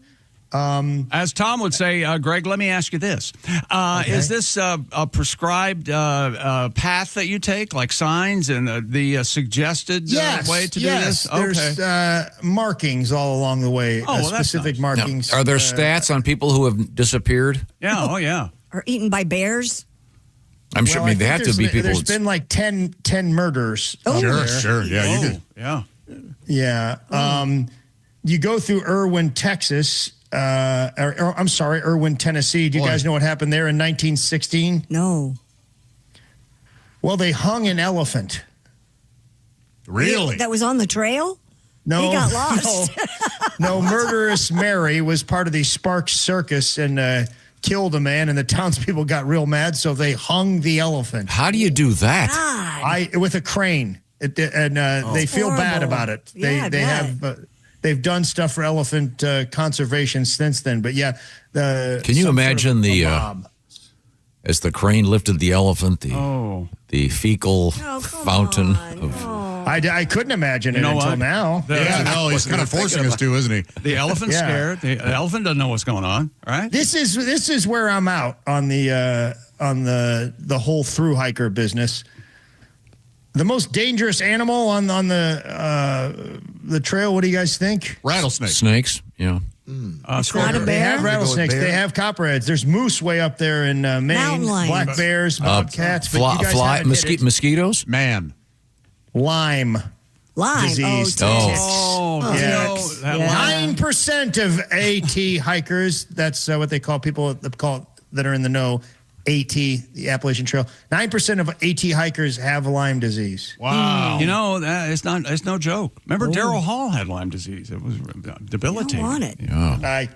I can't better go now. for that, chick. No. No can do. Nicely done. This is why Greg Warren is on ABC television Wednesday night. It's Nate Bargatze, Greg Warren. Don't bring your dog, they say. Tom, you were asking about preparation. I read one person said, you got to not only have endurance and be strong, but you need to have balance. They said one way to do this is go put on a big backpack and walk on a balance beam. Oh. Yeah. Oh, okay. Dad ruined gymnastics practice again. Aw, Dad. Get off my beam, Dad. Yeah. How much does it give you a typical weight of the pack these people are carrying? Man, I thought I saw something around 80 pounds. I bet so. That's They make ridiculous. you carry everything you need. You practice with like a rucksack and get yourself all prepared. Yeah. I mean, I was at the military academy. We had a fairly heavy backpack when I was hiking. Didn't you get kicked out for changing the word No. rucksack? Okay. I did not get I was honorably discharged. Sorry. I didn't get kicked out. I quit. I'm a quitter. Nobody folded shirts like Greg did, right, Greg? I was very good at it. Thank you, right? Chick. You're welcome. This guy, James T. Hams, he embezzled $8.7 million from a Pepsi bottling plant, and then he took to the trail. And he was everybody thought he was a nice guy out there on the trail. His trail name was Bismarck. Somebody saw him on America's Most Wanted or American Greed, and that's how they wound up getting. But Bismarck was out there hiking the trail for years. Nation of rats. We live in a nation of rats. Yeah. Bismarck. Keep your mouth shut. That's who you have a problem with, Josh, is the people that told on him. That's right. Man was out there. Minding his own business. Damn right. Yeah, Christy. But yeah, Bismarck, they liked him out there. He was able to sort of hide. Bismarck could not hide on that trail at all. You got what I Exactly. need. They heard him coming every time. Damn right they did. Yes, I have what you need. Just could you move through? Once again, we're speaking with comedian Greg Warren. The topic is the Appalachian Trail. I bet it's gorgeous. I love that part of the country, I'm sure and it especially is. fall foliage. Do they give you if you do it, you become a member of some club? Is there like a pin or a jacket or a plate? And how do you prove it? I assume you check in at the beginning and. There are a lot of places where there's like little logs that you can sign in at. There's this one lady, Genevieve Hutchison.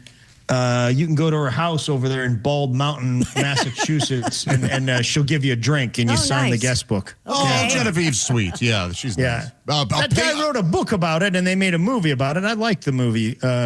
Bill Bryson wrote the book, A Walk in the Woods. Oh, it's about the Appalachian Trail?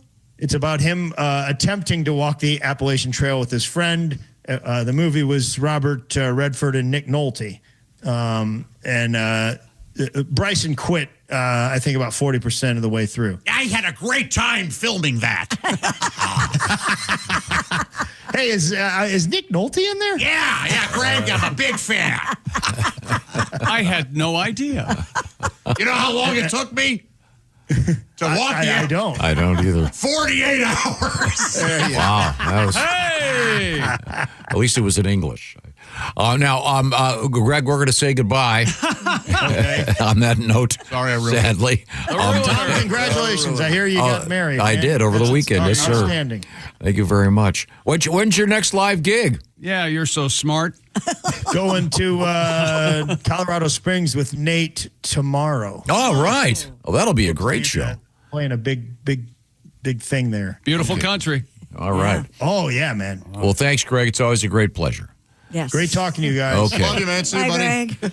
Greg. Now, I was mentioning this earlier. Someone came up to me last week and they said, thanks for talking about those Aura frames. I got one. They're amazing. The Aura frame is, it's like an old-fashioned slideshow, if you try to imagine what it is, except you can put videos in it, and you can put it on your desk. And it was one right behind Josh, and it just rotates through all kinds of cool photographs and videos 24/7. And this makes a great Mother's Day gift. Sure does. Because let's say your mom lives in a different state and you want to send cool pictures of the kids. You can do it every day. You can just sit down at your computer and send them off, or even from your phone. It's that simple. And you load the thing. It's easy. Put it this way. I loaded it.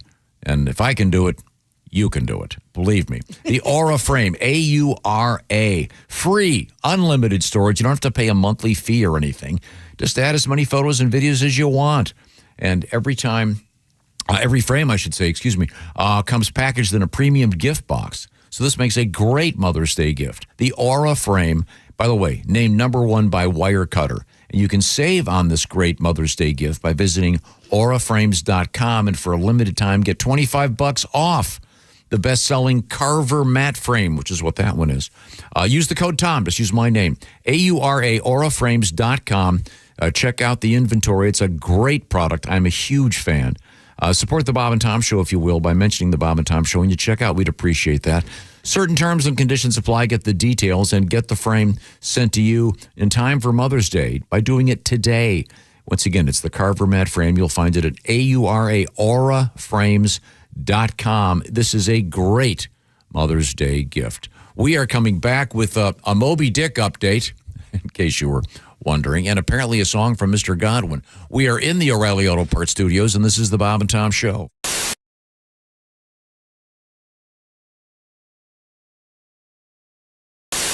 Hey! You still don't have orange insoles? Do you walk? Do you stand? Do you work? Then, buddy, your feet are losing the war every single day. Your arches go flat. Your heels scream. Your knees pop like popcorn. But wait, what if I told you you don't need a prescription, you don't need a diagnosis, you just need orange insoles? Rigid arch support that does not collapse. Deep heel cup for shock absorption. Built strong for work boots. Comfortable enough for everyday shoes. You upgraded your tires. You upgraded your mattress. Maybe, just maybe, upgrade what you stand on every single day.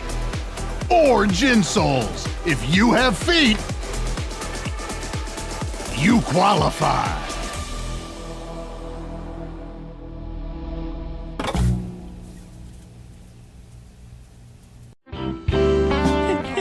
Now, Maria, you're originally from Duluth. Originally from Duluth. You made how did you make the transfer into the transition into stand-up comedy? Did you have regular jobs? Well, I worked as a secretary, and I missed that. I missed the camaraderie because you don't always get to see people on the road as a comedian. So I miss that. Where do you want to go for lunch? What do you want to get for lunch? Where do you want to go for lunch? I get like a sandwich, something. Or like a salad. Oh. I mean, maybe we could just a place I could get like a Diet Coke. We could go to Quiznos. Yes, we could. Yes, I like the drama, like don't touch Donna's label maker. Okay. No, don't even look at it. Why? Because she bought it with her own money. Oh, enough said, sister. Why don't you tell Donna to keep her mitts off my freaking tape dispenser, which she should know is mine because it's clearly labeled. Oh.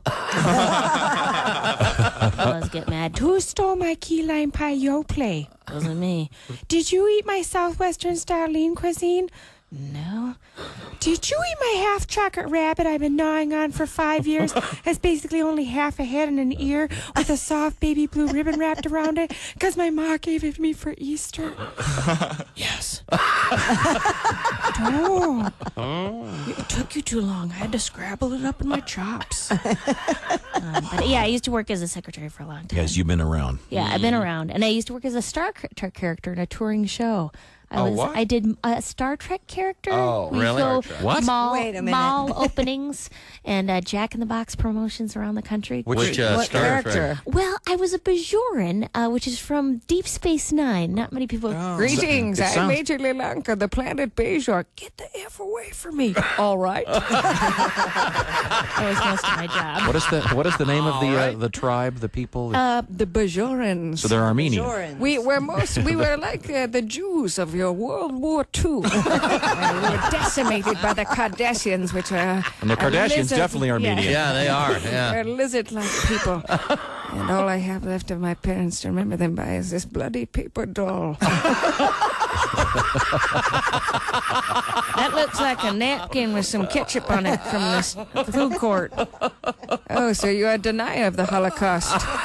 I see. Well, why don't you wait for your wife to come back from the Chico's where she's buying a boxy jacket. Maria Bamford is our guest. This paper doll. Did you? I haven't seen Chick look like that in a long time. Did you ever? Did you ever work at a theme park as a character or anything? They trained us at a theme park, and it was in North Carolina, so it was a very it was a place where people wore a lot of religious kind of rock star T-shirts where they'd go like, "Come follow Christ, he's going to be seen at the mega," that kind of thing. So I did a little work there, but I'm not very good at talking to strangers. Trying to get people interested in talking to me. It was just terrible. It was mostly that Greetings. You got makeup all over your face. You mean my genetic makeup? I'm very different from you. I'm an alien. No. I wish the Vulcans would come back from their smoke break. Did you ever?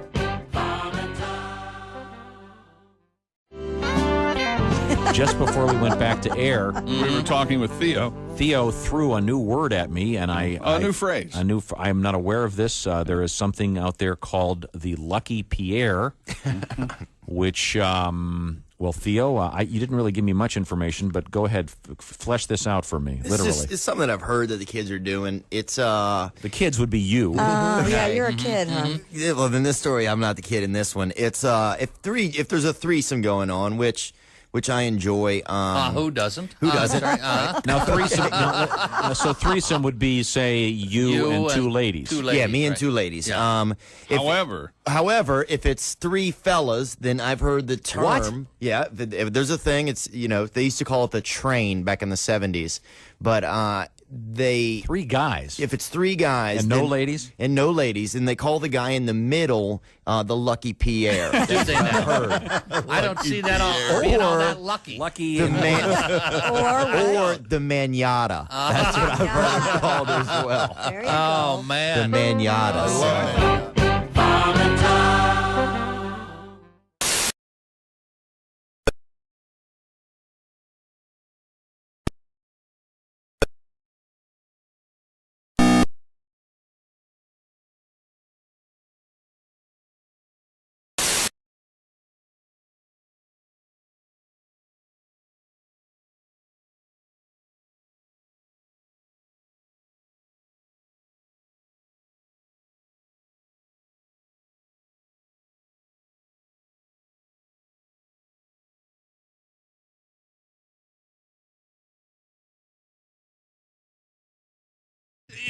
We're giving you $1,000. Come on. Yeah, calm down. Get involved. It wasn't exactly 9 o'clock.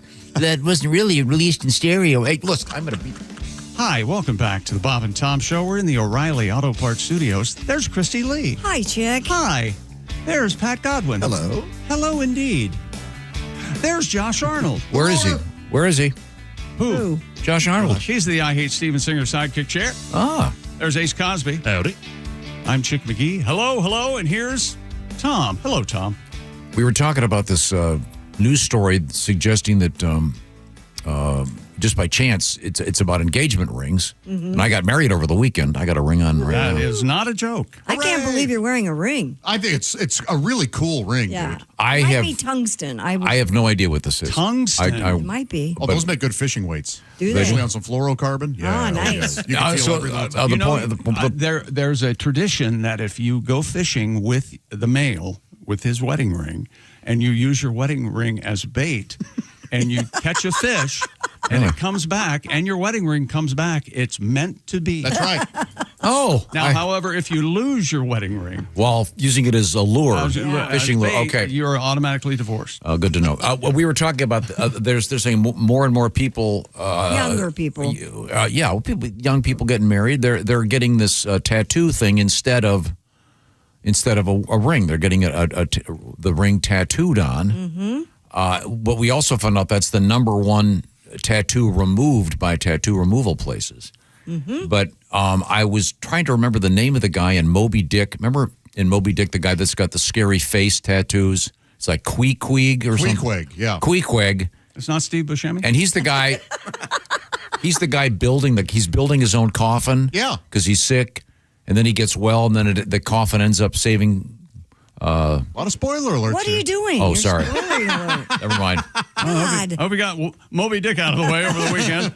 But I remember, did you ever see the movie version? That guy's got those incredibly scary, because back then, incredibly scary face tattoos, and now you go to, Wawa, and the clerk's got that, so it's not quite as, Let me tell you something. quite as scary as it used to If be. you mess up any sort of free stuff we get from Wawa, Oh, I love Wawa. there's going to be a problem. I'm just saying, All the times have changed. Because he's got the whole Polynesian tattoo thing. Oh, sure. Yeah, like Moana. Yeah, like a exactly. rock. It's not just some guy that went to the mall and said, "Hey, Those are cool tattoos. Like The Rock has those on Yeah. his shoulders, Yeah. those designs. Those are cool. yeah." Is the barbed wire thing? Is that finally over? I think so. Yeah. I haven't seen it in a while. Yeah, you don't see it as I much. don't hate it. It's kind of badass. You think so? I've Yeah, got sure. kind of that around this arm. I've Yeah. never Just seen him the on design. a weakling. I have. If I see him on a weakling, I'll go, "What are you doing?" Do you have to have a permit? And I like to point weaklings out. You have to be able to lift a certain amount before you No, can I get think one. so, yeah. No, it's 75 pounds over your head. Okay, that's what it is. Okay. Don't you love pushing a sniveling weakling around? Oh, yeah. And they're Like if you see crying. one at the store or whatever. The more they cry, the more your erection. Get out of here, you sniveling weakling. Pat, you got your guitar out. Yeah, I was married in Jamaica myself, and tattoos were involved. This is years and years ago. Uh-huh. Here we go. Yeah, a little Tom Petty tribute. I married Kim, felt like the right thing to do. Down in Jamaica, she got my name tattooed. We were drunk, I got her name tattooed too. Kim on my ass cheek. We got divorced, she got the house, I got shingles. I'm at my apartment pool, now starting to mingle. Should get this tat removed, cause I'm newly single. But it's costly and very painful. Ha! Come on. Kim's on my ass forever. They're on my butt tattooed. My ex-wife's on my ass right now, saying the alimony's past due. Come on! When I go in the grave wide open, bury me with my Kim tattoo. And she'll be on my ass forever, saying your child support is due.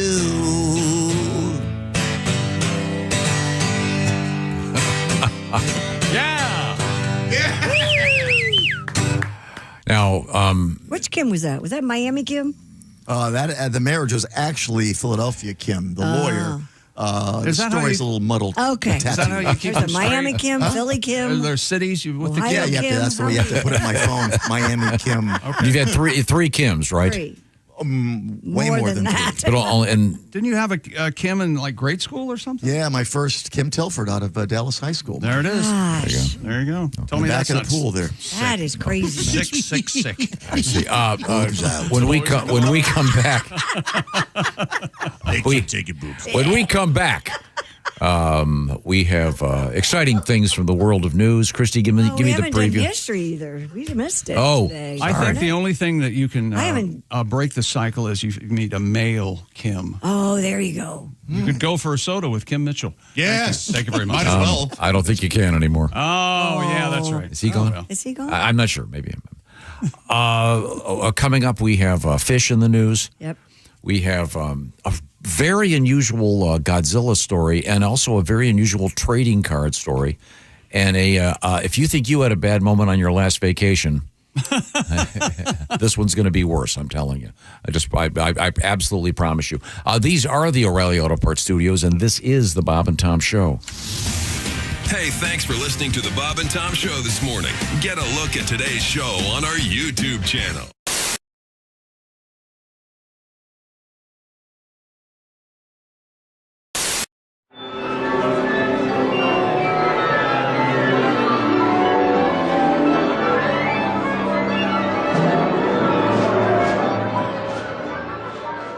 Hey, Bob and Tom, this is the Static Shack. This is a real recording studio. All this stuff is paid for, and this is basically where bands come in, record their tapes so that they can play their tapes on the radio and stuff. I could have had a recording studio. It's nice too, but I got a boat instead. And my band's coming here.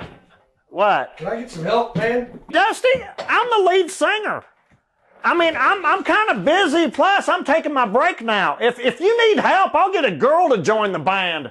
Basically, you have to have an audition couch in a studio. It's state law. That way anybody that comes in knows that they're trying out, knows it's going to be a fair chance. I'm basically auditioning backup singers right now. Just call my pager.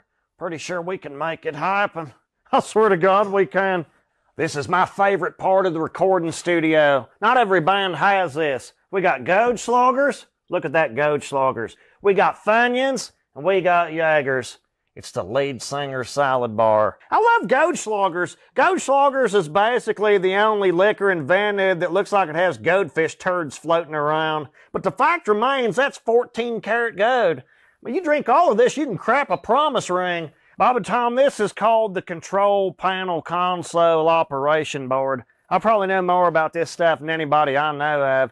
Me and Angel Skinner did it on here once. I swear to God we did. We had to stop, though, because her butt kept getting feedback.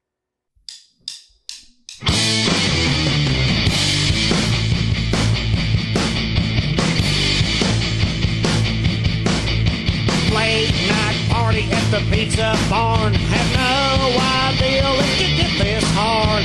$80 tab, try to split it 4 ways. That don't work when the drummer never pays. Scotty got the pizza, boner bought the beer. Then our waitress says, are we finished here? Let me put the tip in, cause you're so hot. Let me put the tip in, I swear to God. Let me put the tip in, I love your hair. Let me put the tip in, it's only fair. I swear to God I'm the best tipper. I lay it right here on the table to prove it. Long dark hair hanging down her back.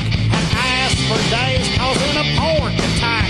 So fire ass hot she should be on stage. A meat lover's dream making minimum wage. Let me put the tip in, come over here. Let me put the tip in, get your beer. Let me put the tip in, I swear to God. Let me put the tip in, check out this wad. Hey, that's only 10%, baby. Look, you want to see a little more? There's 20% right in your face. I swear to God, you have to accept my tip. It's state law. Now, when I know how to set the mood, baby, how about a guitar solo? No, not the whole thing, just the tip. Scotty Winkler!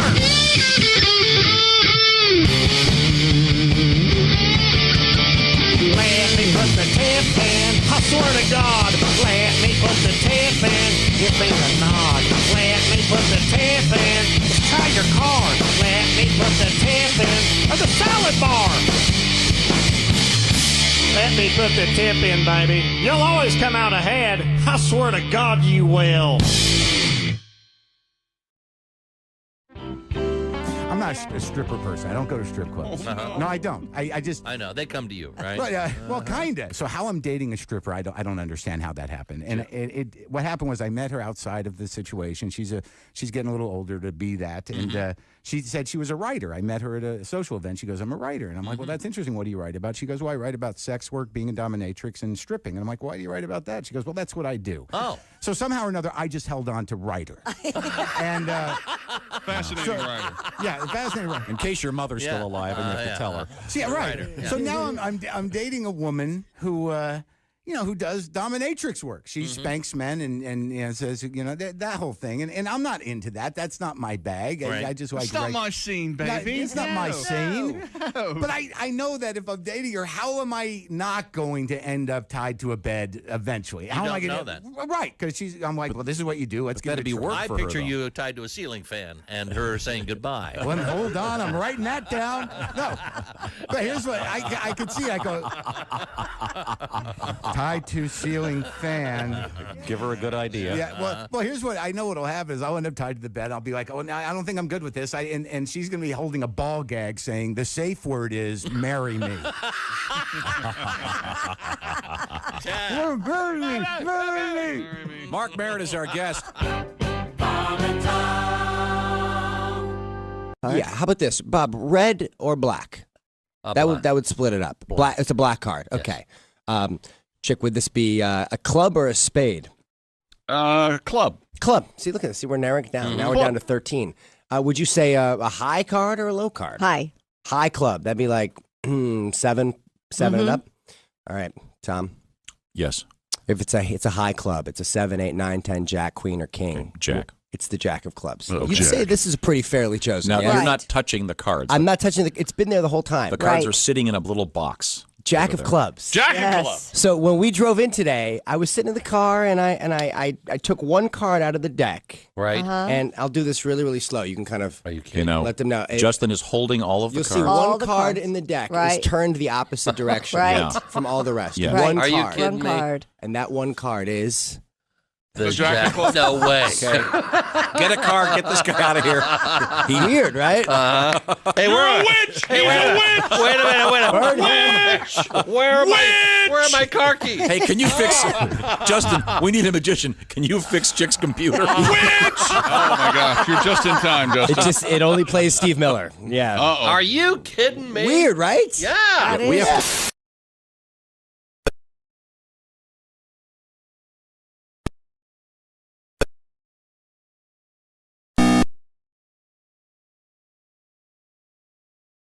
$1,000. Isn't love grand? Hi, welcome back to the Bob and Tom Show. We're in the O'Reilly Auto Parts Studios. At the news center, it's Christy Lee. Hi. In her red kerchief. Yes. I believe that I used that correctly, a kerchief. There's Channeling my Texas girl today. Pat Godwin. Hello. Hello.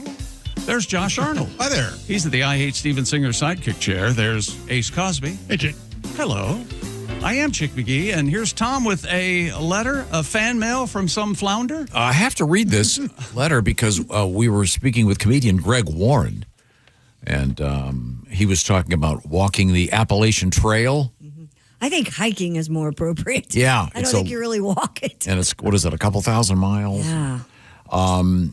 This comes to us from Lauren, but as Greg said, you get a name when you hike the trail.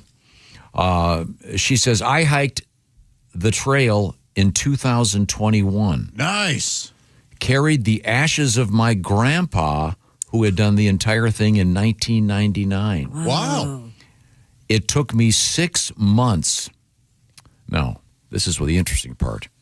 My trail name, and once again, what's the background story on this, Christy? They give you a trail name for something that you do on the trail, usually. Like mine was Butt Spice. Butt Spice. I had stood up after eating my dinner one night, brushed my butt off, and the dirt got into my friend's food. Thus, Butt Spice was born. Wow. And then, by the way, it's signed Butt Spice. And then she writes, the most amazing experience of my life. It does sound like a fun. I know. Then says, thing. I will never do it again. No, you don't have to. How long does it? I know Isle Royal is a much shorter thing, but how long does that? Oh, that's just a couple of days. A couple of days. Okay. But I mean, yeah, You after could start slow and do that one.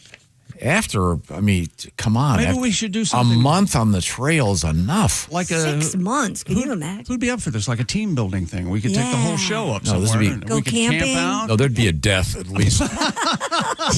Yeah, no. Pat fell off the cliff. We should write that movie. Hopefully it'd be multiple. It'd be like the long walk. No, you got to keep moving. I mean, after a while, hey, look over there. There's a valley full of trees. Oh, good. Maybe in 3 weeks we'll come upon a river again. No, not my thing, but it is somebody's. Now, let's push forward here, Christy. What have you got over there? Well, speaking of vacations, a woman became trapped in excrement after a so-called pit toilet collapsed in the Australian outback. This is awful. Christy, Yes. I have a question. Yes, dear. Where did that story come from? Where do you think? Tom. He's back. Oh, boy. Excrement. It's from news.com.au. Which is news from Australia.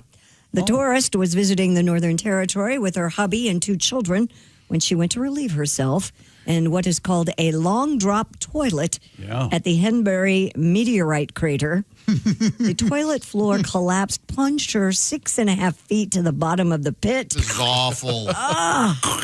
She was stuck waist deep in excrement for several hours before she was pulled to safety by a local tradesman who happened to be in the area. What's the Coffee old breaks over. Back on your head. What's the old joke? All right, back on your. This is not so bad. All right, back on your head. Yeah. She sustained a few minor cuts during her ordeal. The tradesman tore down part of the wall and dismantled the toilet before winching her back to safety. She had to be winched up on a cable. Well, of course she Because did. you know, the more she struggled, the more she sank. Well, I guess the good news is at least the snakes and the scorpions weren't in the pit with her. Oh, I've heard of quicksand, but I'll bet she's double fisting antibiotic suppositories right now. God. You get a cut in there, that's so dangerous. Doesn't the tradesman sound like the runner-up to the traveling Wilburys? They were going to use that name. Oh, tradesman, yes, yeah. and they settled on traveling. God, doesn't that happen in Slumdog Millionaire? They fall in. Yeah, there's a similar. I don't know. I walked out. Couldn't take that movie. Oh, I loved it. No. What happened? Somebody gets stabbed? No, there's an eyeball scene in the beginning. Hates Indians. A real feeling? Yeah. Is that true? I hate children being mutilated. Yeah. Well, I know everybody does. Well, but that's it doesn't why I mean you walked walk out of the out. movie. The Yes, movie's I do. telling you something about how No. terrible it is. No. Yeah, Josh was singing, "That's entertainment." Yeah. Remember when that movie came out? Like, that's entertainment. It was like saying everything else you're watching isn't. Oh, it kind of was. Because didn't old people take like their kids to go see? Like, see, Bing Crosby, that was entertaining. Yeah. You're damn right. This Jack Nicholson anti-hero crap. That Tommy Toon could dance. They had 2, 3 of those. That's entertainment 3. Yeah. Yeah. Well, no thanks. That's not entertainment. No, I mean, obviously you see great dance numbers and stuff. But. Speaking of entertainment, Kellogg is bringing back toys and cereal boxes for the upcoming Toy Story 5. Okay, don't let me get ahead of myself. Yeah. I don't want toys. I don't know why I'm the spokesperson for this. I don't want the toys like they're putting in the Cracker Jacks now with the other little booklets. Right. I want like something cool. We want wacky wall crawlers. Yes, or select boxes of Fruit Loops, Frosted Flakes, Corn Pops, Apple Jacks, Frosted Mini Wheats, Rice Krispies, Corn Flakes, and Cocoa Loops. Cocoa Loops? What the hell are those? I guess Fruit Loops. All chocolate Fruit Loops. Oh. Really? Oh, they were called... I like Cocoa Crisps. What happened to those? Wait, no, Josh. I'm looking forward to this joke. Should I? Who do I need? That helps a joke along. Who do I need?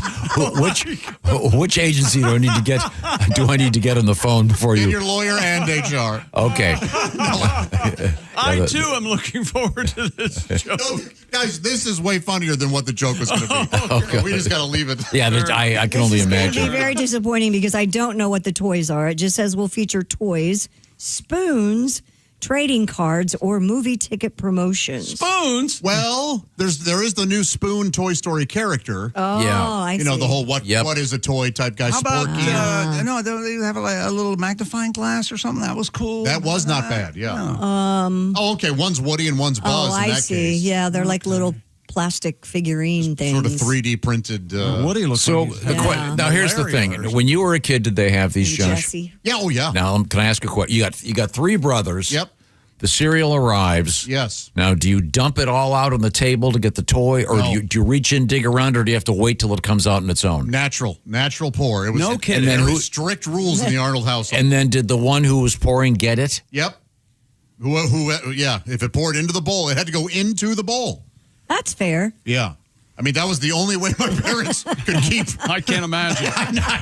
Oh, it's a box of cereal and Thunderdome. Yeah. Now, you'll remember maybe that for a while there, we were not receiving any of the toys in our boxes. Oh, yes. I do Because remember my mom this was heartbreaking story. My mom was taking them, and then at Christmas time, they would be in our stockings. Oh, that's... So that it seemed like we were getting more than we had. You know, that story should have a harmonica behind I'm it. sorry I asked. Hey, no. Do not be sorry. We honestly had a wonderful childhood. Did you guys know that? Like when you would get your stockings No. on Christmas, did you know where those toys came from? Yes, and but the year prior, we just thought we were the most unlucky bastards in the world. You didn't get the little car that was supposed to come in the Cocoa Puffs? Write letters to kids. Now, Chick, at your house, you were telling me that when you were a kid, instead of toys in your show boxes, there were a camel cache. That's right. My father liked camels, the short pack, no filter. Yeah. Yeah. Now, were you a get it out of the box before you? I was a digger. I would reach in. Of course you were. I wouldn't pour the whole thing you out. You couldn't wait, could you? Yeah. Oh no. No. I have to dig up at it. But We had a really good Geneva Convention thing where you did not do that. You really adhered to everybody about it. Yes, we all were pretty good about it. I'm certainly looking forward to the Toy Story 5. But, When does that come out? May? July? When? Got to be pretty soon. I would think. Ooh, that's. I had a revelation over the weekend. I've decided I don't have ADHD or ADD or whatever it is. I'm just a piddler. A piddler? Did your grandmother used to do that? She'd just piddle? Like she'd do When one she would thing. laugh or sneeze? No, not that Not kind that kind of piddling. No, she would like You mean maybe a putterer? Yeah, like piddling, like you would Little go, here, little yeah, there. Little I here, don't- little there. I never heard start- it put piddling. I don't think you want piddle there. That means pissing your pants, I think. Am I right It on means this? peeing a little It bit. does, yeah. No, It's we okay. always heard piddling. She would piddle. Well, your grandmother was about half into a bottle of VO, That right? doesn't matter. Oh, well. I was actually the other. You're a tinkerer or a putterer? Yeah, putterer. You start one thing and then you go, oh, I need to do this. And yeah. Huh. Get a lot of little things done, but nothing big. I see. Yeah. I do that, except none of that gets done. Start this, then start that. Then, okay. You know, there's an old wives' tale that if someone asks you a question, you have to tell the truth. 9 days after you've been married. So, is the doghouse still in your house? I got married on Friday. I know, so you have to tell me the truth. Is the doghouse? This isn't the 9th day yet. That's the 4th day. No, not between now and the 9th. You got married on Janny's birthday?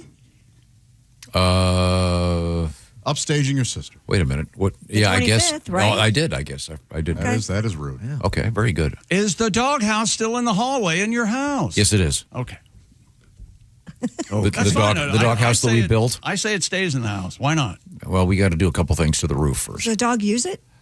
On occasion. Okay. If you drag them over there and shove them in. Lock it in there. Is that the dog's terrified of? If you throw him in there like a bouncer throwing a guy out of a strip club. And if you heave a nice hamburger in there, he's all in. You say doghouse, he pees. He just doesn't. Right now, I want to tell you about, speaking of houses, maybe your house, that one you're living in, could help you out right now, because most houses are worth a lot more than they were just a few years ago. And you can take advantage of the equity in that house. Maybe your neighbors say sold his house. You went, wait a minute, I can't believe that house went for that much money. You can, without selling your house, take advantage of the equity by doing a refi. The refi experts, the American Financing Company. American Financing is known as America's home for home loans. It takes about 10 minutes for the folks at American Financing to do a quick assessment and figure out how this might work for you. There are no upfront fees, by the way, and no obligation to just talk to somebody and see what might work. Say you've got some credit card bills that have gone way out of line, and you got to pay them back, and you're not paying. What are you paying? Like 20% plus interest? You don't want to do that. Maybe you want to put in a new kitchen, whatever it might be. You can take advantage of that giant rise in the value of your property, if that's happened to you, by going to American Financing. Call them at 866-889-2611. It's much easier to remember this: AmericanFinancing.net. That's AmericanFinancing.net. Add a /Bob and Tom, or just tell them the Bob and Tom Show sent you. Once again, AmericanFinancing.net. NMLS 182334. NMLSConsumerAccess.org. APR for rates in the 5 start at 6.327% for well-qualified borrowers. Call 866-889-2611 for details about credit costs and terms. Visit AmericanFinancing.net /Bob and Tom. Average savings based on borrowers who save over $199.99.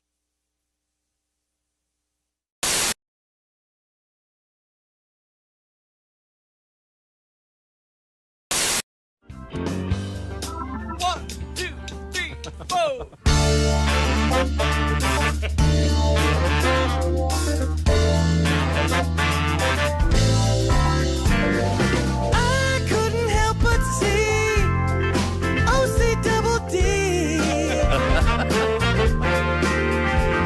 My favorite part of you is just for me, oh my. Ooh, you know I never play.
will sing in my stand-up act if I'm talking about a particular band thing. Like right now, I have I kind of talk about the fact that Grunt STP is getting back together. Scott Weiland from sure. So I kind of do a mild dancing impersonation of him to prove that you have to be on heroin to dance like that. And the fact that he's actually our generation's Keith Richards. If you've noticed, nothing will kill him. He's been kicked out of 2 bands because they thought he was going to die, and then he didn't die. He's still alive. I hear him. And they're like, hey, whatever. Let's record another album. Who cares?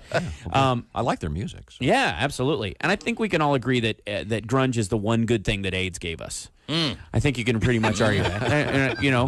Nothing explains the biggest left turn in the history of music like AIDS. Because it literally was like 1 week we were like, don't want nothing but a good time. AIDS, I seem to recognize your face. Pour some sugar on me. AIDS. Me. You tell a generation of 13-year-olds that sex equals death, you're going to have them going, I deny you. Hello, my name is Alexa. If you have a smart speaker and what to hear, Bob and Tom Radio, just say Alexa, play Bob and Tom Radio on TuneIn. Now, you try it. Alexa, play Bob and Tom Radio on TuneIn. That's the first smart thing you've said to me since you took me out of the box.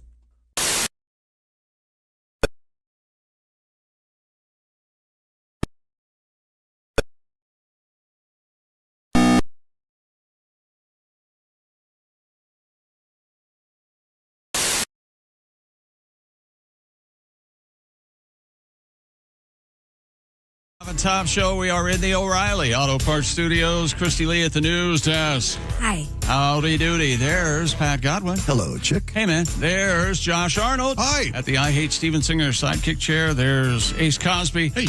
I'm Chick McGee. And Tom, we have one of our special guests, a true legend. Joining us on the big screen, it's comedian Jimmy Pardo. There he is. And hey, good morning and good evening, and whatever time it is in your time zone, Jimmy Pardo. It's good to see you. You know what? It's early. It's early. I look puffy. I know it's on radio, but man, do I look puffy? It's an awful puffiness. I don't like my puffiness. It sounds like you're puffy. Yeah, so thank you for noticing, Chick. I appreciate you. You're welcome. You sound a little huffy about it. Yeah. Well, I'm huffy and puffy, and the whole house is going to come down. You know that. Well, gladly you're not being stuffy about it. You stood up for just a moment. Did I see is that the band Chicago logo T-shirt? What is that? I didn't stand. I adjusted because, but it's a Chicago sweat. They call these sweatshirts. It's a little thicker. I see. So and if I know my boy Jimmy Pardo, that's probably an original from that tour, whatever year that sweatshirt is from. You know what, Chick?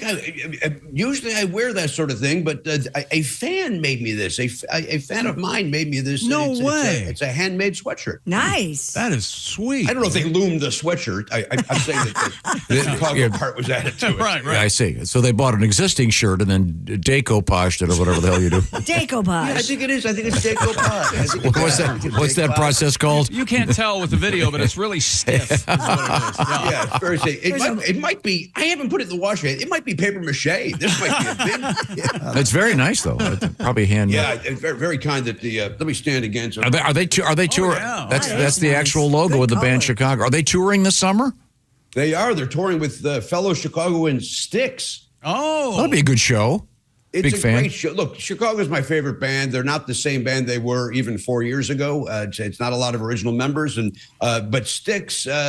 If you go, you're going to love the Chicago show. You're going to know every song. You're going to love it. But Styx puts on an amazing. To this day, Tommy Shaw sounds like he did back in 1977. He's phenomenal. Styx is still phenomenal. If the tour is not called 25 or Sticks to 4, I'm not going.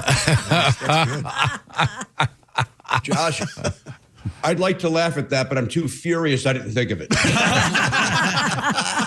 I am so angry at myself. First of all, I'm angry at them for not calling the tour that. Right. Secondly, I'm angry at myself that it took me this long. So what do? Do I Venmo you money for that? How does it work? That's very nice. Well, thank you very much. Jimmy Pardo is our guest, a distinguished comedian and distinguished podcaster. One of the guys that got in on it early. That's right. We just celebrated our 20th anniversary. Wow. Nice. Yeah, 20 years. We're doing it a long time. Well done. But I called you. Here's the reason I wanted to join you guys. I know it's a week late, but I'm just, I'm sure, certainly not as much as you guys. You worked with Bob every single day, but just heartbroken by it. The news was so upsetting to me that I wanted to bond with you guys just for a minute or two and just talk about my love of Bob, our love of Bob, and thank him posthumously for all of the support that he gave me over the years. Yeah, we miss him. Bob's had a tremendous effect on so many people. Just the other day, I was walking my dogs, and there's an elderly gentleman in my neighborhood, and the guy stopped his car and with great difficulty got up and out of the vehicle because he's kind of an old fellow, and he just wanted to walk over and say, hey, I really miss him. I was a big fan. You guys brought me a lot of laughs. So yeah, people all over the world are emailing me. I believe that. And you're on the air for that long, and such a. And you guys, while you started as just DJs, it got to not like what I do. And again, I'm just doing a bad imitation of you guys and other radio shows. But when you get to be so, and you know this, I'm not telling you anything you don't know, but when you get to be as personal as you guys are on the show and share as much as you do on the show, and people are listening to you either right out of their dashboard, which is a foot away from them, or they're listening with earbuds on. It's so personal to them. So it's I could imagine a lot of people, a lot of your listeners are upset, and obviously having been on your show as much as I have over the last 37 years, it was devastating news. My favorite Jimmy Pardo Bob story, and I believe Bob had something to do with this, was you had. And I don't think Josh knows this story. You had an interesting marketing idea at one point to try to make yourself a little bit more popular. And if say someone would accidentally be at your show and didn't care for you, they would purchase this item. And of course, people who loved you got the joke and they would purchase this item. And I believe exactly Bob, Bob called you on that. That was very. Is this the I Hate Jimmy Pardo bumper sticker? That's the one. Yeah, Josh, if you're not aware of it, it was it turned out to be the worst marketing campaign in history. And Bob, I think Bob bought the one and only one that I sold over time. And it was in our studio forever. I'm surprised it's still not. I would have every other comic would come on and go, "Hey, what's Bob's problem? Why Bob hate you? He's got a sticker on." And then, or even musicians that would be like, "Hey, I was at the Bob and Tom studio. Are you the Jimmy Pardo Bob hates? He's got a sticker."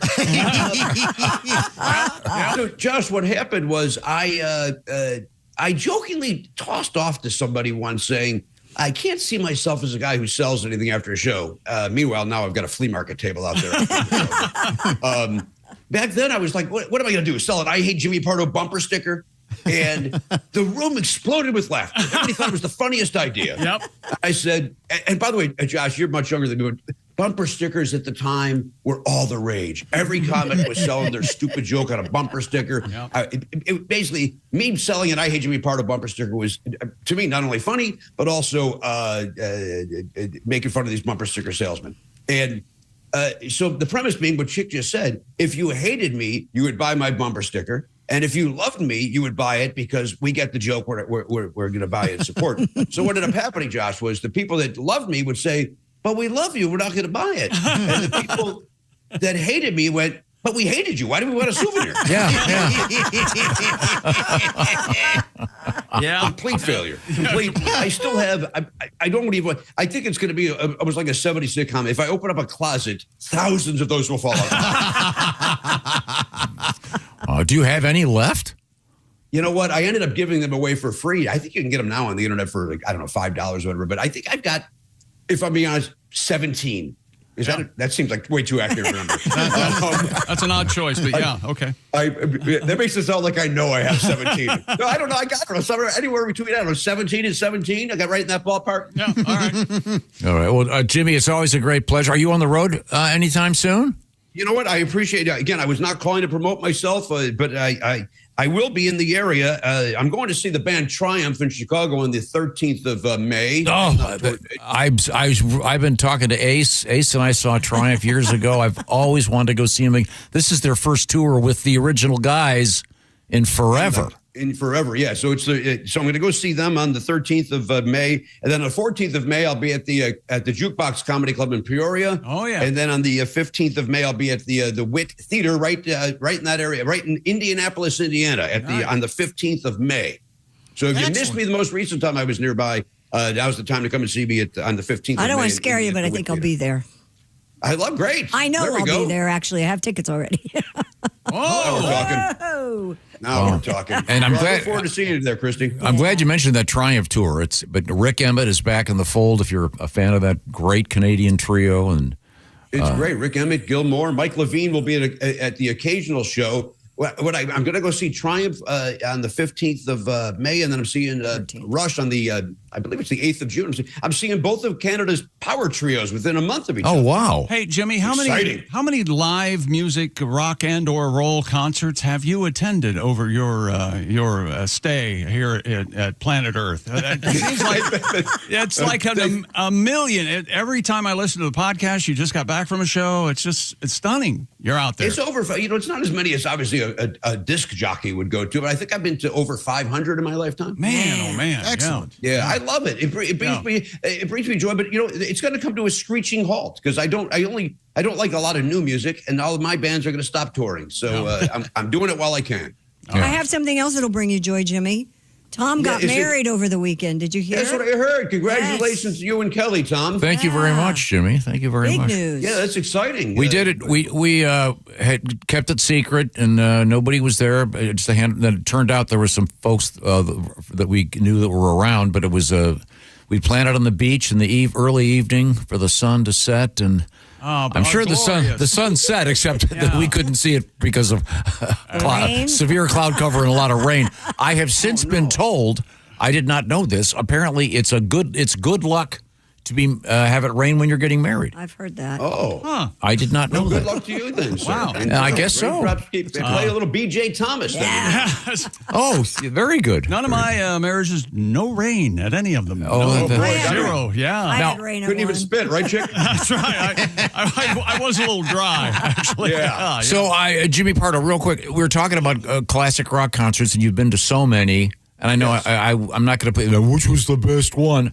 I can tell you. I mean, but before we get to that, what great band from the past that's still out there on occasion do you want to see? Well, you know what? The Triumph. I'm flying to Chicago to see Triumph, so that's the big one. And then Rush getting back together, is exciting. So those are the two big ones that are still out there that I want to see. To circle back, the best was, and I was not a big Pink Floyd fan at the time. I saw Roger Waters at the Hollywood Bowl before he went bananas, or maybe he was always bananas. I just didn't know it. But I saw him at the Hollywood Bowl in 2007, and that then made me a Pink Floyd fan. And then Chicago in 1982 is the second best concert, and I'm going to have to go to a recent show. I saw Bruce Springsteen 2 weeks ago, and it was the best I've ever seen him. So, a lot of great shows over the years. There's so many. Yeah, that's the thing. There's so many good ones. But if you're not familiar with Triumph, great band. And Rick Emmett is also one of the nicest guys. Yeah, they've got been that in our Canadian studio. energy. They're so nice, those guys. And there's a terrific video of Rick Emmett. Remember there was the lawsuit about Stairway to Heaven, whatever it was, and Rick Emmett sits down with a guitar and plays like 40 songs that have the exact same structure. And he goes, "Just see what I'm." But by all means, go see Triumph and go see Rush if you can, and go see Jimmy Pardo. Yeah. Me. One of my very favorites. Oh, always a pleasure. I do not have an I Hate Jimmy Pardo bumper sticker. Well, and I don't have a congratulations on your marriage Tom sticker yet, but I'll get it. That's okay. Well, go back to bed and get unpuffed. I will. Hey, thank you for having me. I certainly appreciate being able to share some thoughts with you guys today on the loss of. Of course. Thank you, Jimmy. We love you. Be well, guys. All right. Bye. You too. See you, man. Now, his love of music, it just comes, it's so genuine. It's crazy. Mm-hmm. And I've been trying to figure out if there's a way I can go see one of those Triumph shows. But that was the first concert Ace took me to. I can't. I just don't see you as a Triumph. And then when I met Rick Emmett, then he came in here with his guitar a couple times. What a great, don't you love it when some rock star turns out to be just a nice, cool guy? When Ace took you to the Triumph show, did he get a kiss goodnight at least? We hugged. Nice. Tom's not a hugger. I don't believe you. It was the 80s. What's a Triumph song I would know? What's a big Triumph song? Oh, well, how about... oh, yeah. Name that tune. What a great sound. Great guitar sound, too. I don't know the name of this. I know what it is. Lay it on the line, but I don't remember this I intro. think it's got far too long an intro for Tom. They're setting you up. It's great stuff. This is the Fight the Good Fight. This is my favorite. But once again, it's the this is something to listen to. You're smoking pot, for sure. Instead of being on the air and trying to not make you mad. Yeah. See, Okay. yeah, exactly. We could talk it up for another 5 minutes. Christy, we've got time to squeeze in a news story. What's going on over there? A Topps trading card featuring Helen Keller sold for more than $3,500. Now stop it. On made eBay. that? See, that's what was... It's the Topps people, and I don't know if they made a series of... I mean, they can't just be disabled, or what's I'll trade you an Elephant Man for two Helen Kellers. Or Ray Charles. Helen Keller was, of course, the renowned American author, educator, and activist who became the first deaf, dumb, and blind person to earn a And college she degree. played a mean pinball. I knew that was Have you seen the card? Sadly, I guess someone must have been fooling her. It's a 3 of clubs. listed by Top Notch Sports Club in Ohio. How'd she burn her face? She answered the iron? So sad. The one-of-one autographed card fetched a final price of $3,551 after 49 bids. I bet her handwriting is impeccable. And I can tell you it's much better than mine. I detest my I handwriting. mean, it's absolutely miraculous that she was able to learn all this stuff. She learned to communicate, of course, with the help of her teacher, Ann Sullivan. I bet there are people right now that are really pissed that they took their Helen Keller card and put it in their bicycles and make it sound like a motorcycle. I had no idea it would be worth so much. But I mean, it's not worth it. What is it? What'd you say it was? I'm sorry, $3,551. What was the Chizardo thing from? Oh, Pokemon. Pokemon was what was it? 100,000 or some insane amount of I know money. I've got an Anne Frank card somewhere, probably in the attic. Yeah, check up there. There we go. I've got an Anne Frank. Ladies Clapping and gentlemen, the ruiner strikes again. Yeah, what series was it that would have? Yes, I am like what Stephen Hawking, Stevie Wonder, the blind, the It says the one-of-one disabled. autograph card, so my Pistorius card isn't worth anything these days. Oh, did it come with gum? you know what? maybe it was renowned authors. You know maybe what it was an author. Okay. You know what he's doing over there? He's writing. You can hear him if you really. You can hear the gears You can grinding. hear those gears. Wow. Okay, well, that story is insane. Yes. I remember even we had to read The Miracle Worker and then watch it in school, and I remember kind of thinking, is this at all true? How do you do this? I mean, it is true. It truly is miraculous. No, of course, yeah. If you sit down and think, blind, deaf, and how would you? I mean, she literally would put her fingers in her mouth, right, and kind of and hopefully, this is how you form the water or something. Now, in the movie, or there's a website. Her handwriting's really good. I have no doubt. There's a website called The Weirdest Trading Cards from the Last 40 Years. You can get a Saddam Hussein Pro Set rookie card. Rookie card. Yeah. You can get a 1992 Saved by the Bell Screech. You know what? I'm all for free speech, but come on. Yeah, I mean, some of this is. Let's shut down. Yeah, that handwriting 10 times better than mine. Wow. Isn't that amazing? Yep. Yeah. There is there's a set of true crime serial killer mass murderer cards. That's really those actually in this scenario. Those actually kind of make sense. But a chick.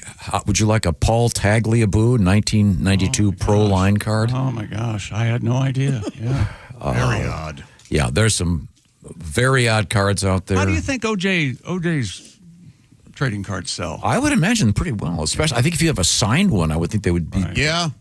Now that they're, I'll find out. There's not any more coming. Yeah, because there's exactly. When we come back, we'll see if he probably has kids sitting in a shack somewhere signing cards with OJ's signature.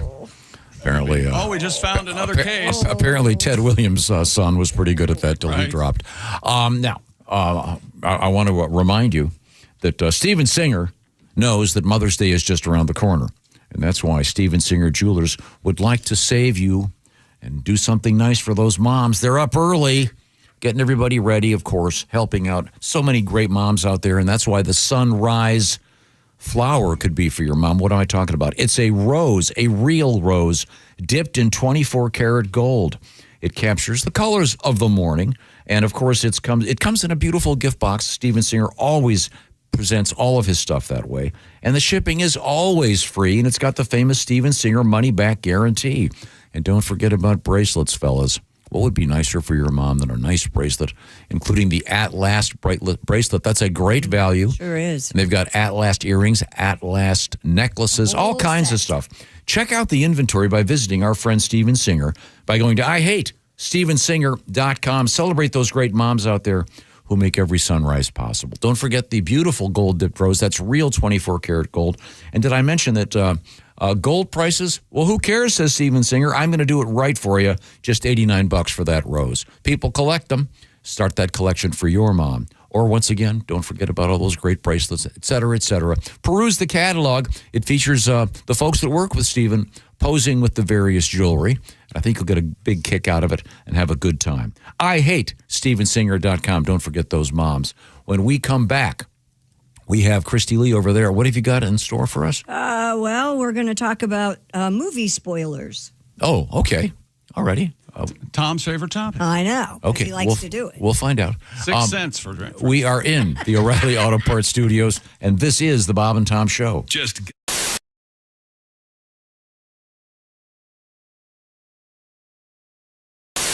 Hey! You still don't have orange insoles? Do you walk? Do you stand? Do you work? Then, buddy, your feet are losing the war every single day.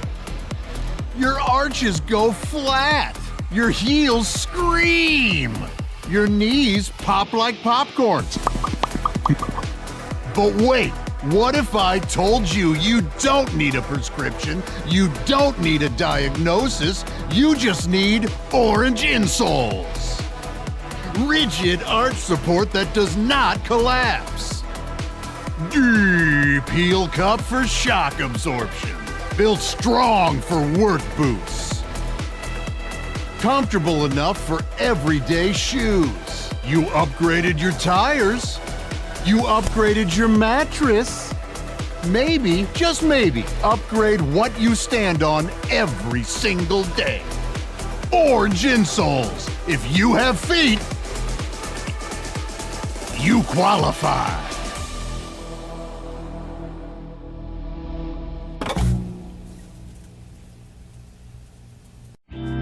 We have to do a little stunt here. We're going to try something. Chick McGee, we have a news story about a woman that tried to steal a case of beer between her legs in a grocery Really? store in Did you see that? Zachary, Louisiana. In Chick's defense, this is bigger than a case.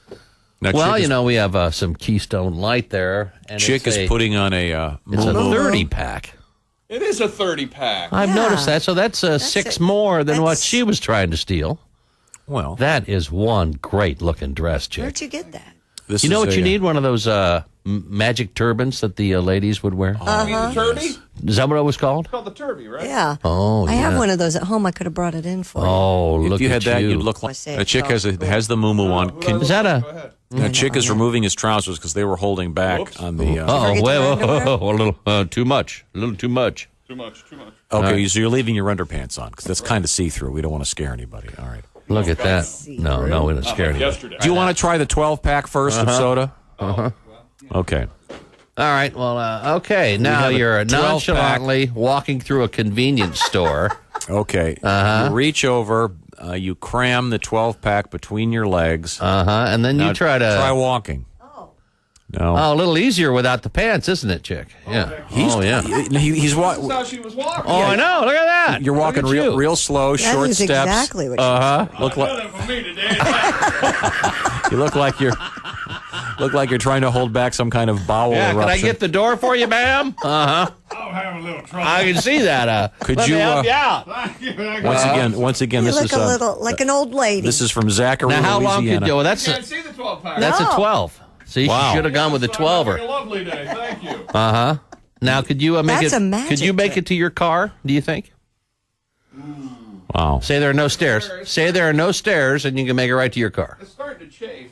Is it? Okay. Well, you know what? I'm starting to lose it a little bit. Okay, well, try removing the 12-pack. Let's Okay. try to go with the case. Oh. Is the case of beer cold or is it I'm not warm? stealing anything. Whoops. Well, that's embarrassing. Hey, it looks bad. like your water broke. Okay, now once again, we're trying to duplicate a robbery here. Now, this is going to be a challenge because this actually is that is heavier. That's a 30 of 30 Keystone pack Light. of Keystone And Light. that's probably. Well, I'll bet it's darn close to 30 pounds? 30 Chick is pounds. shoving it between us. By the way, I need to say this: the moo is courtesy of Dean's Aunt Rosetta. Aunt Rosetta, wow. A Chick has bent over. He's cramming the 30-pack between his legs. Try walking. I just saw that. Oh, walk over to the microphone over there. What else you want me to do? You're doing okay. Ow. Now, oh man, yeah. See, Okay, it's too heavy. I think it's too wide. You think because, you could do 24? She had the narrow. Yeah. She had the 12-pack of cans. The nice thing about the Keystone Light there, it's more like a 30, big and wide. like a cube. 6 heavier. Yeah, But well, of course it is. You have to hand it to her, though, for not just grabbing a 6-pack and going for it. She went all the way. Right. By going for the 24. can pack. I can't tell you how striking you are in that outfit. Yes, you have to watch our TV show just to see that. Smells, It smells womany? smells old. Well, again.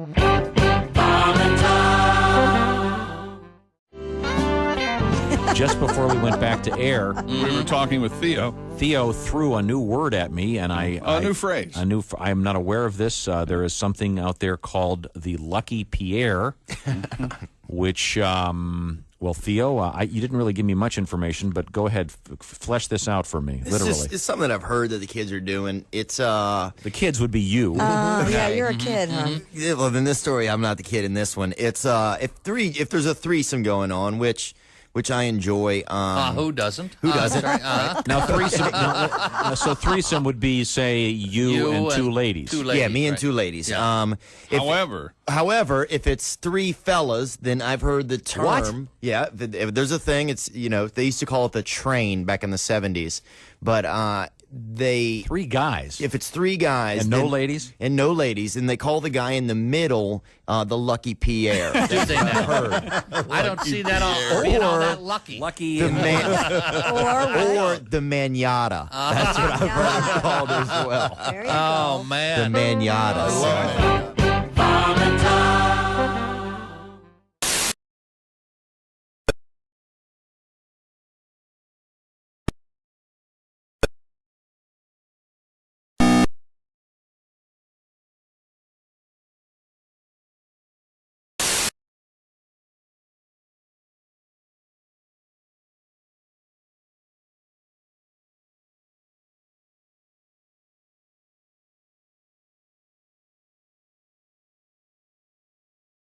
It's Joe Satriani and Steve Vai. More information about winning tickets to that show, visit Q95.com. Two great guitar players. Josh is not back from his potty break. Should we shut the door so he can't get in? No, that's mean. Really? Hi, welcome back to the Bob and Tom Show in the O'Reilly Auto Parts Studios. There's Christy Lee at the news desk. Hi. There's Pat Godwin. Hello. Hey, man. There's Ace Cosby. Hello. Josh Arnold at the I Hate Steven Singer sidekick chair. I'm Chick. Hello, Tom. Hello, Chick McGee.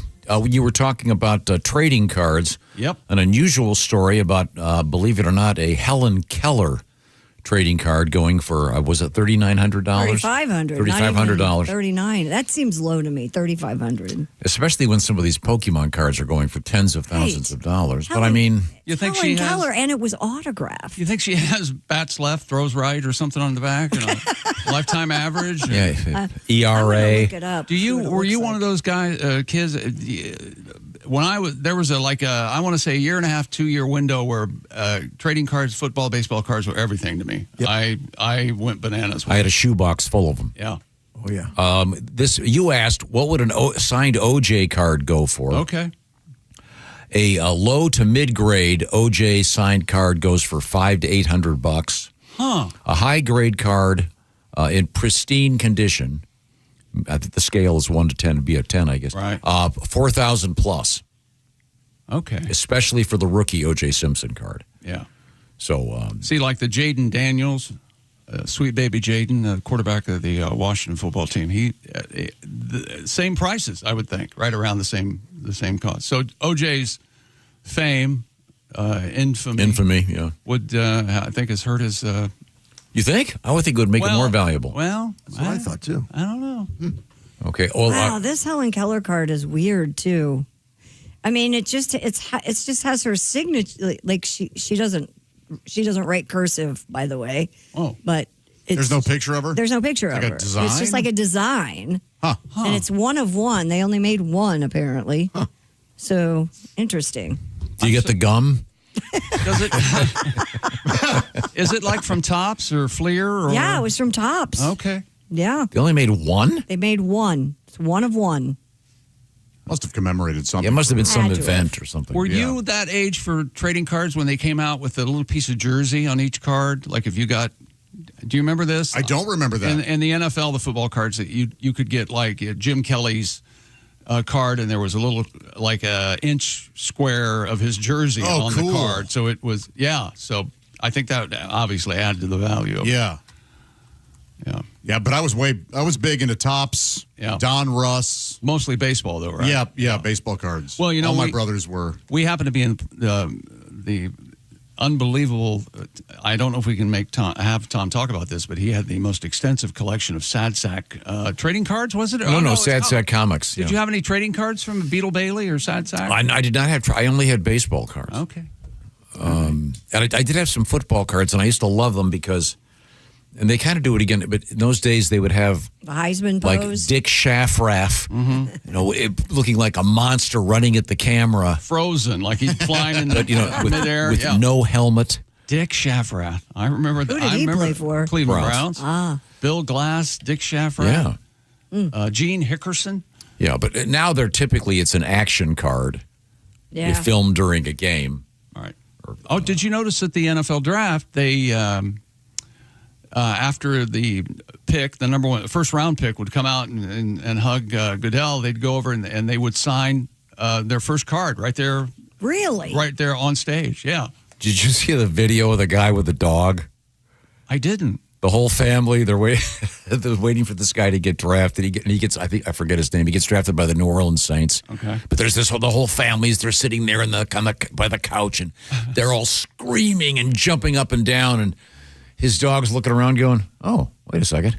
Hops up in the couch where the guy goes to sit back down, and his dog, it's much more comfortable down here in the dog. Nice. There's a video of that went sort of viral that said the dog just wanted to sit on the couch. That's right. Yeah. That's all he wanted. Yeah, it's great. It's great. But congratulations to these guys. I mean, they've worked their entire lives for this great moment. I can't imagine. How did they know what stress. team they were going to be drafted by to have the card ready? No, they just took a picture and they instantly would do all the information right there backstage. That's crazy. And have Did the them sign Raiders it. get that IU kid? Yeah. Numero uno. I'm surprised, Ace, you're not wearing the Fernando jersey yet. Are they out there? He hasn't done anything yet. Not Okay. yet, huh? Okay, we'll see. Chris Lee, we got time to squeeze in one quick story. The Japanese man's been sentenced to prison for posting detailed spoilers about the new film Godzilla -1. This is so weird. Wait a minute. That film's already been released. Godzilla -0. Oh, okay. This is the sequel. -1, yeah. The 39-year-old posted lengthy plot summaries on his website that revealed major story elements. According to Content Overseas Distribution Association, posts were so detailed they functioned like unauthorized adaptations, potentially discouraging people from paying to see the movie. They found him guilty of violating copyright law in Tokyo. He was sentenced to 6 months in prison. Prison? Yeah. And fined $6,300. For spoiler alerts. Yeah. Good. You know, Godzilla -0 was a pretty good movie. Excellent. Yeah. Yes. Really? Absolutely. Like, what were the plot points? Like a monster emerging from the water? Is that one of them? Was it a monster knocking down No, buildings? you know what it was? This little boy had a Godzilla toy, and when he was out of the room, it would come to life and talk. And yeah. Is that what you want? Is that what? And then King Kong would come in, and they'd talk to each other. And Well, be careful. You're going to go to prison if you give away too much of it. Thanks for joining us. These are the O'Reilly Auto Parts Studios. This is the Bob and Tom Show. Thanks for listening to the Bob and Tom Show this morning. Even though we're not too much to look at, you can also watch the show on our YouTube channel.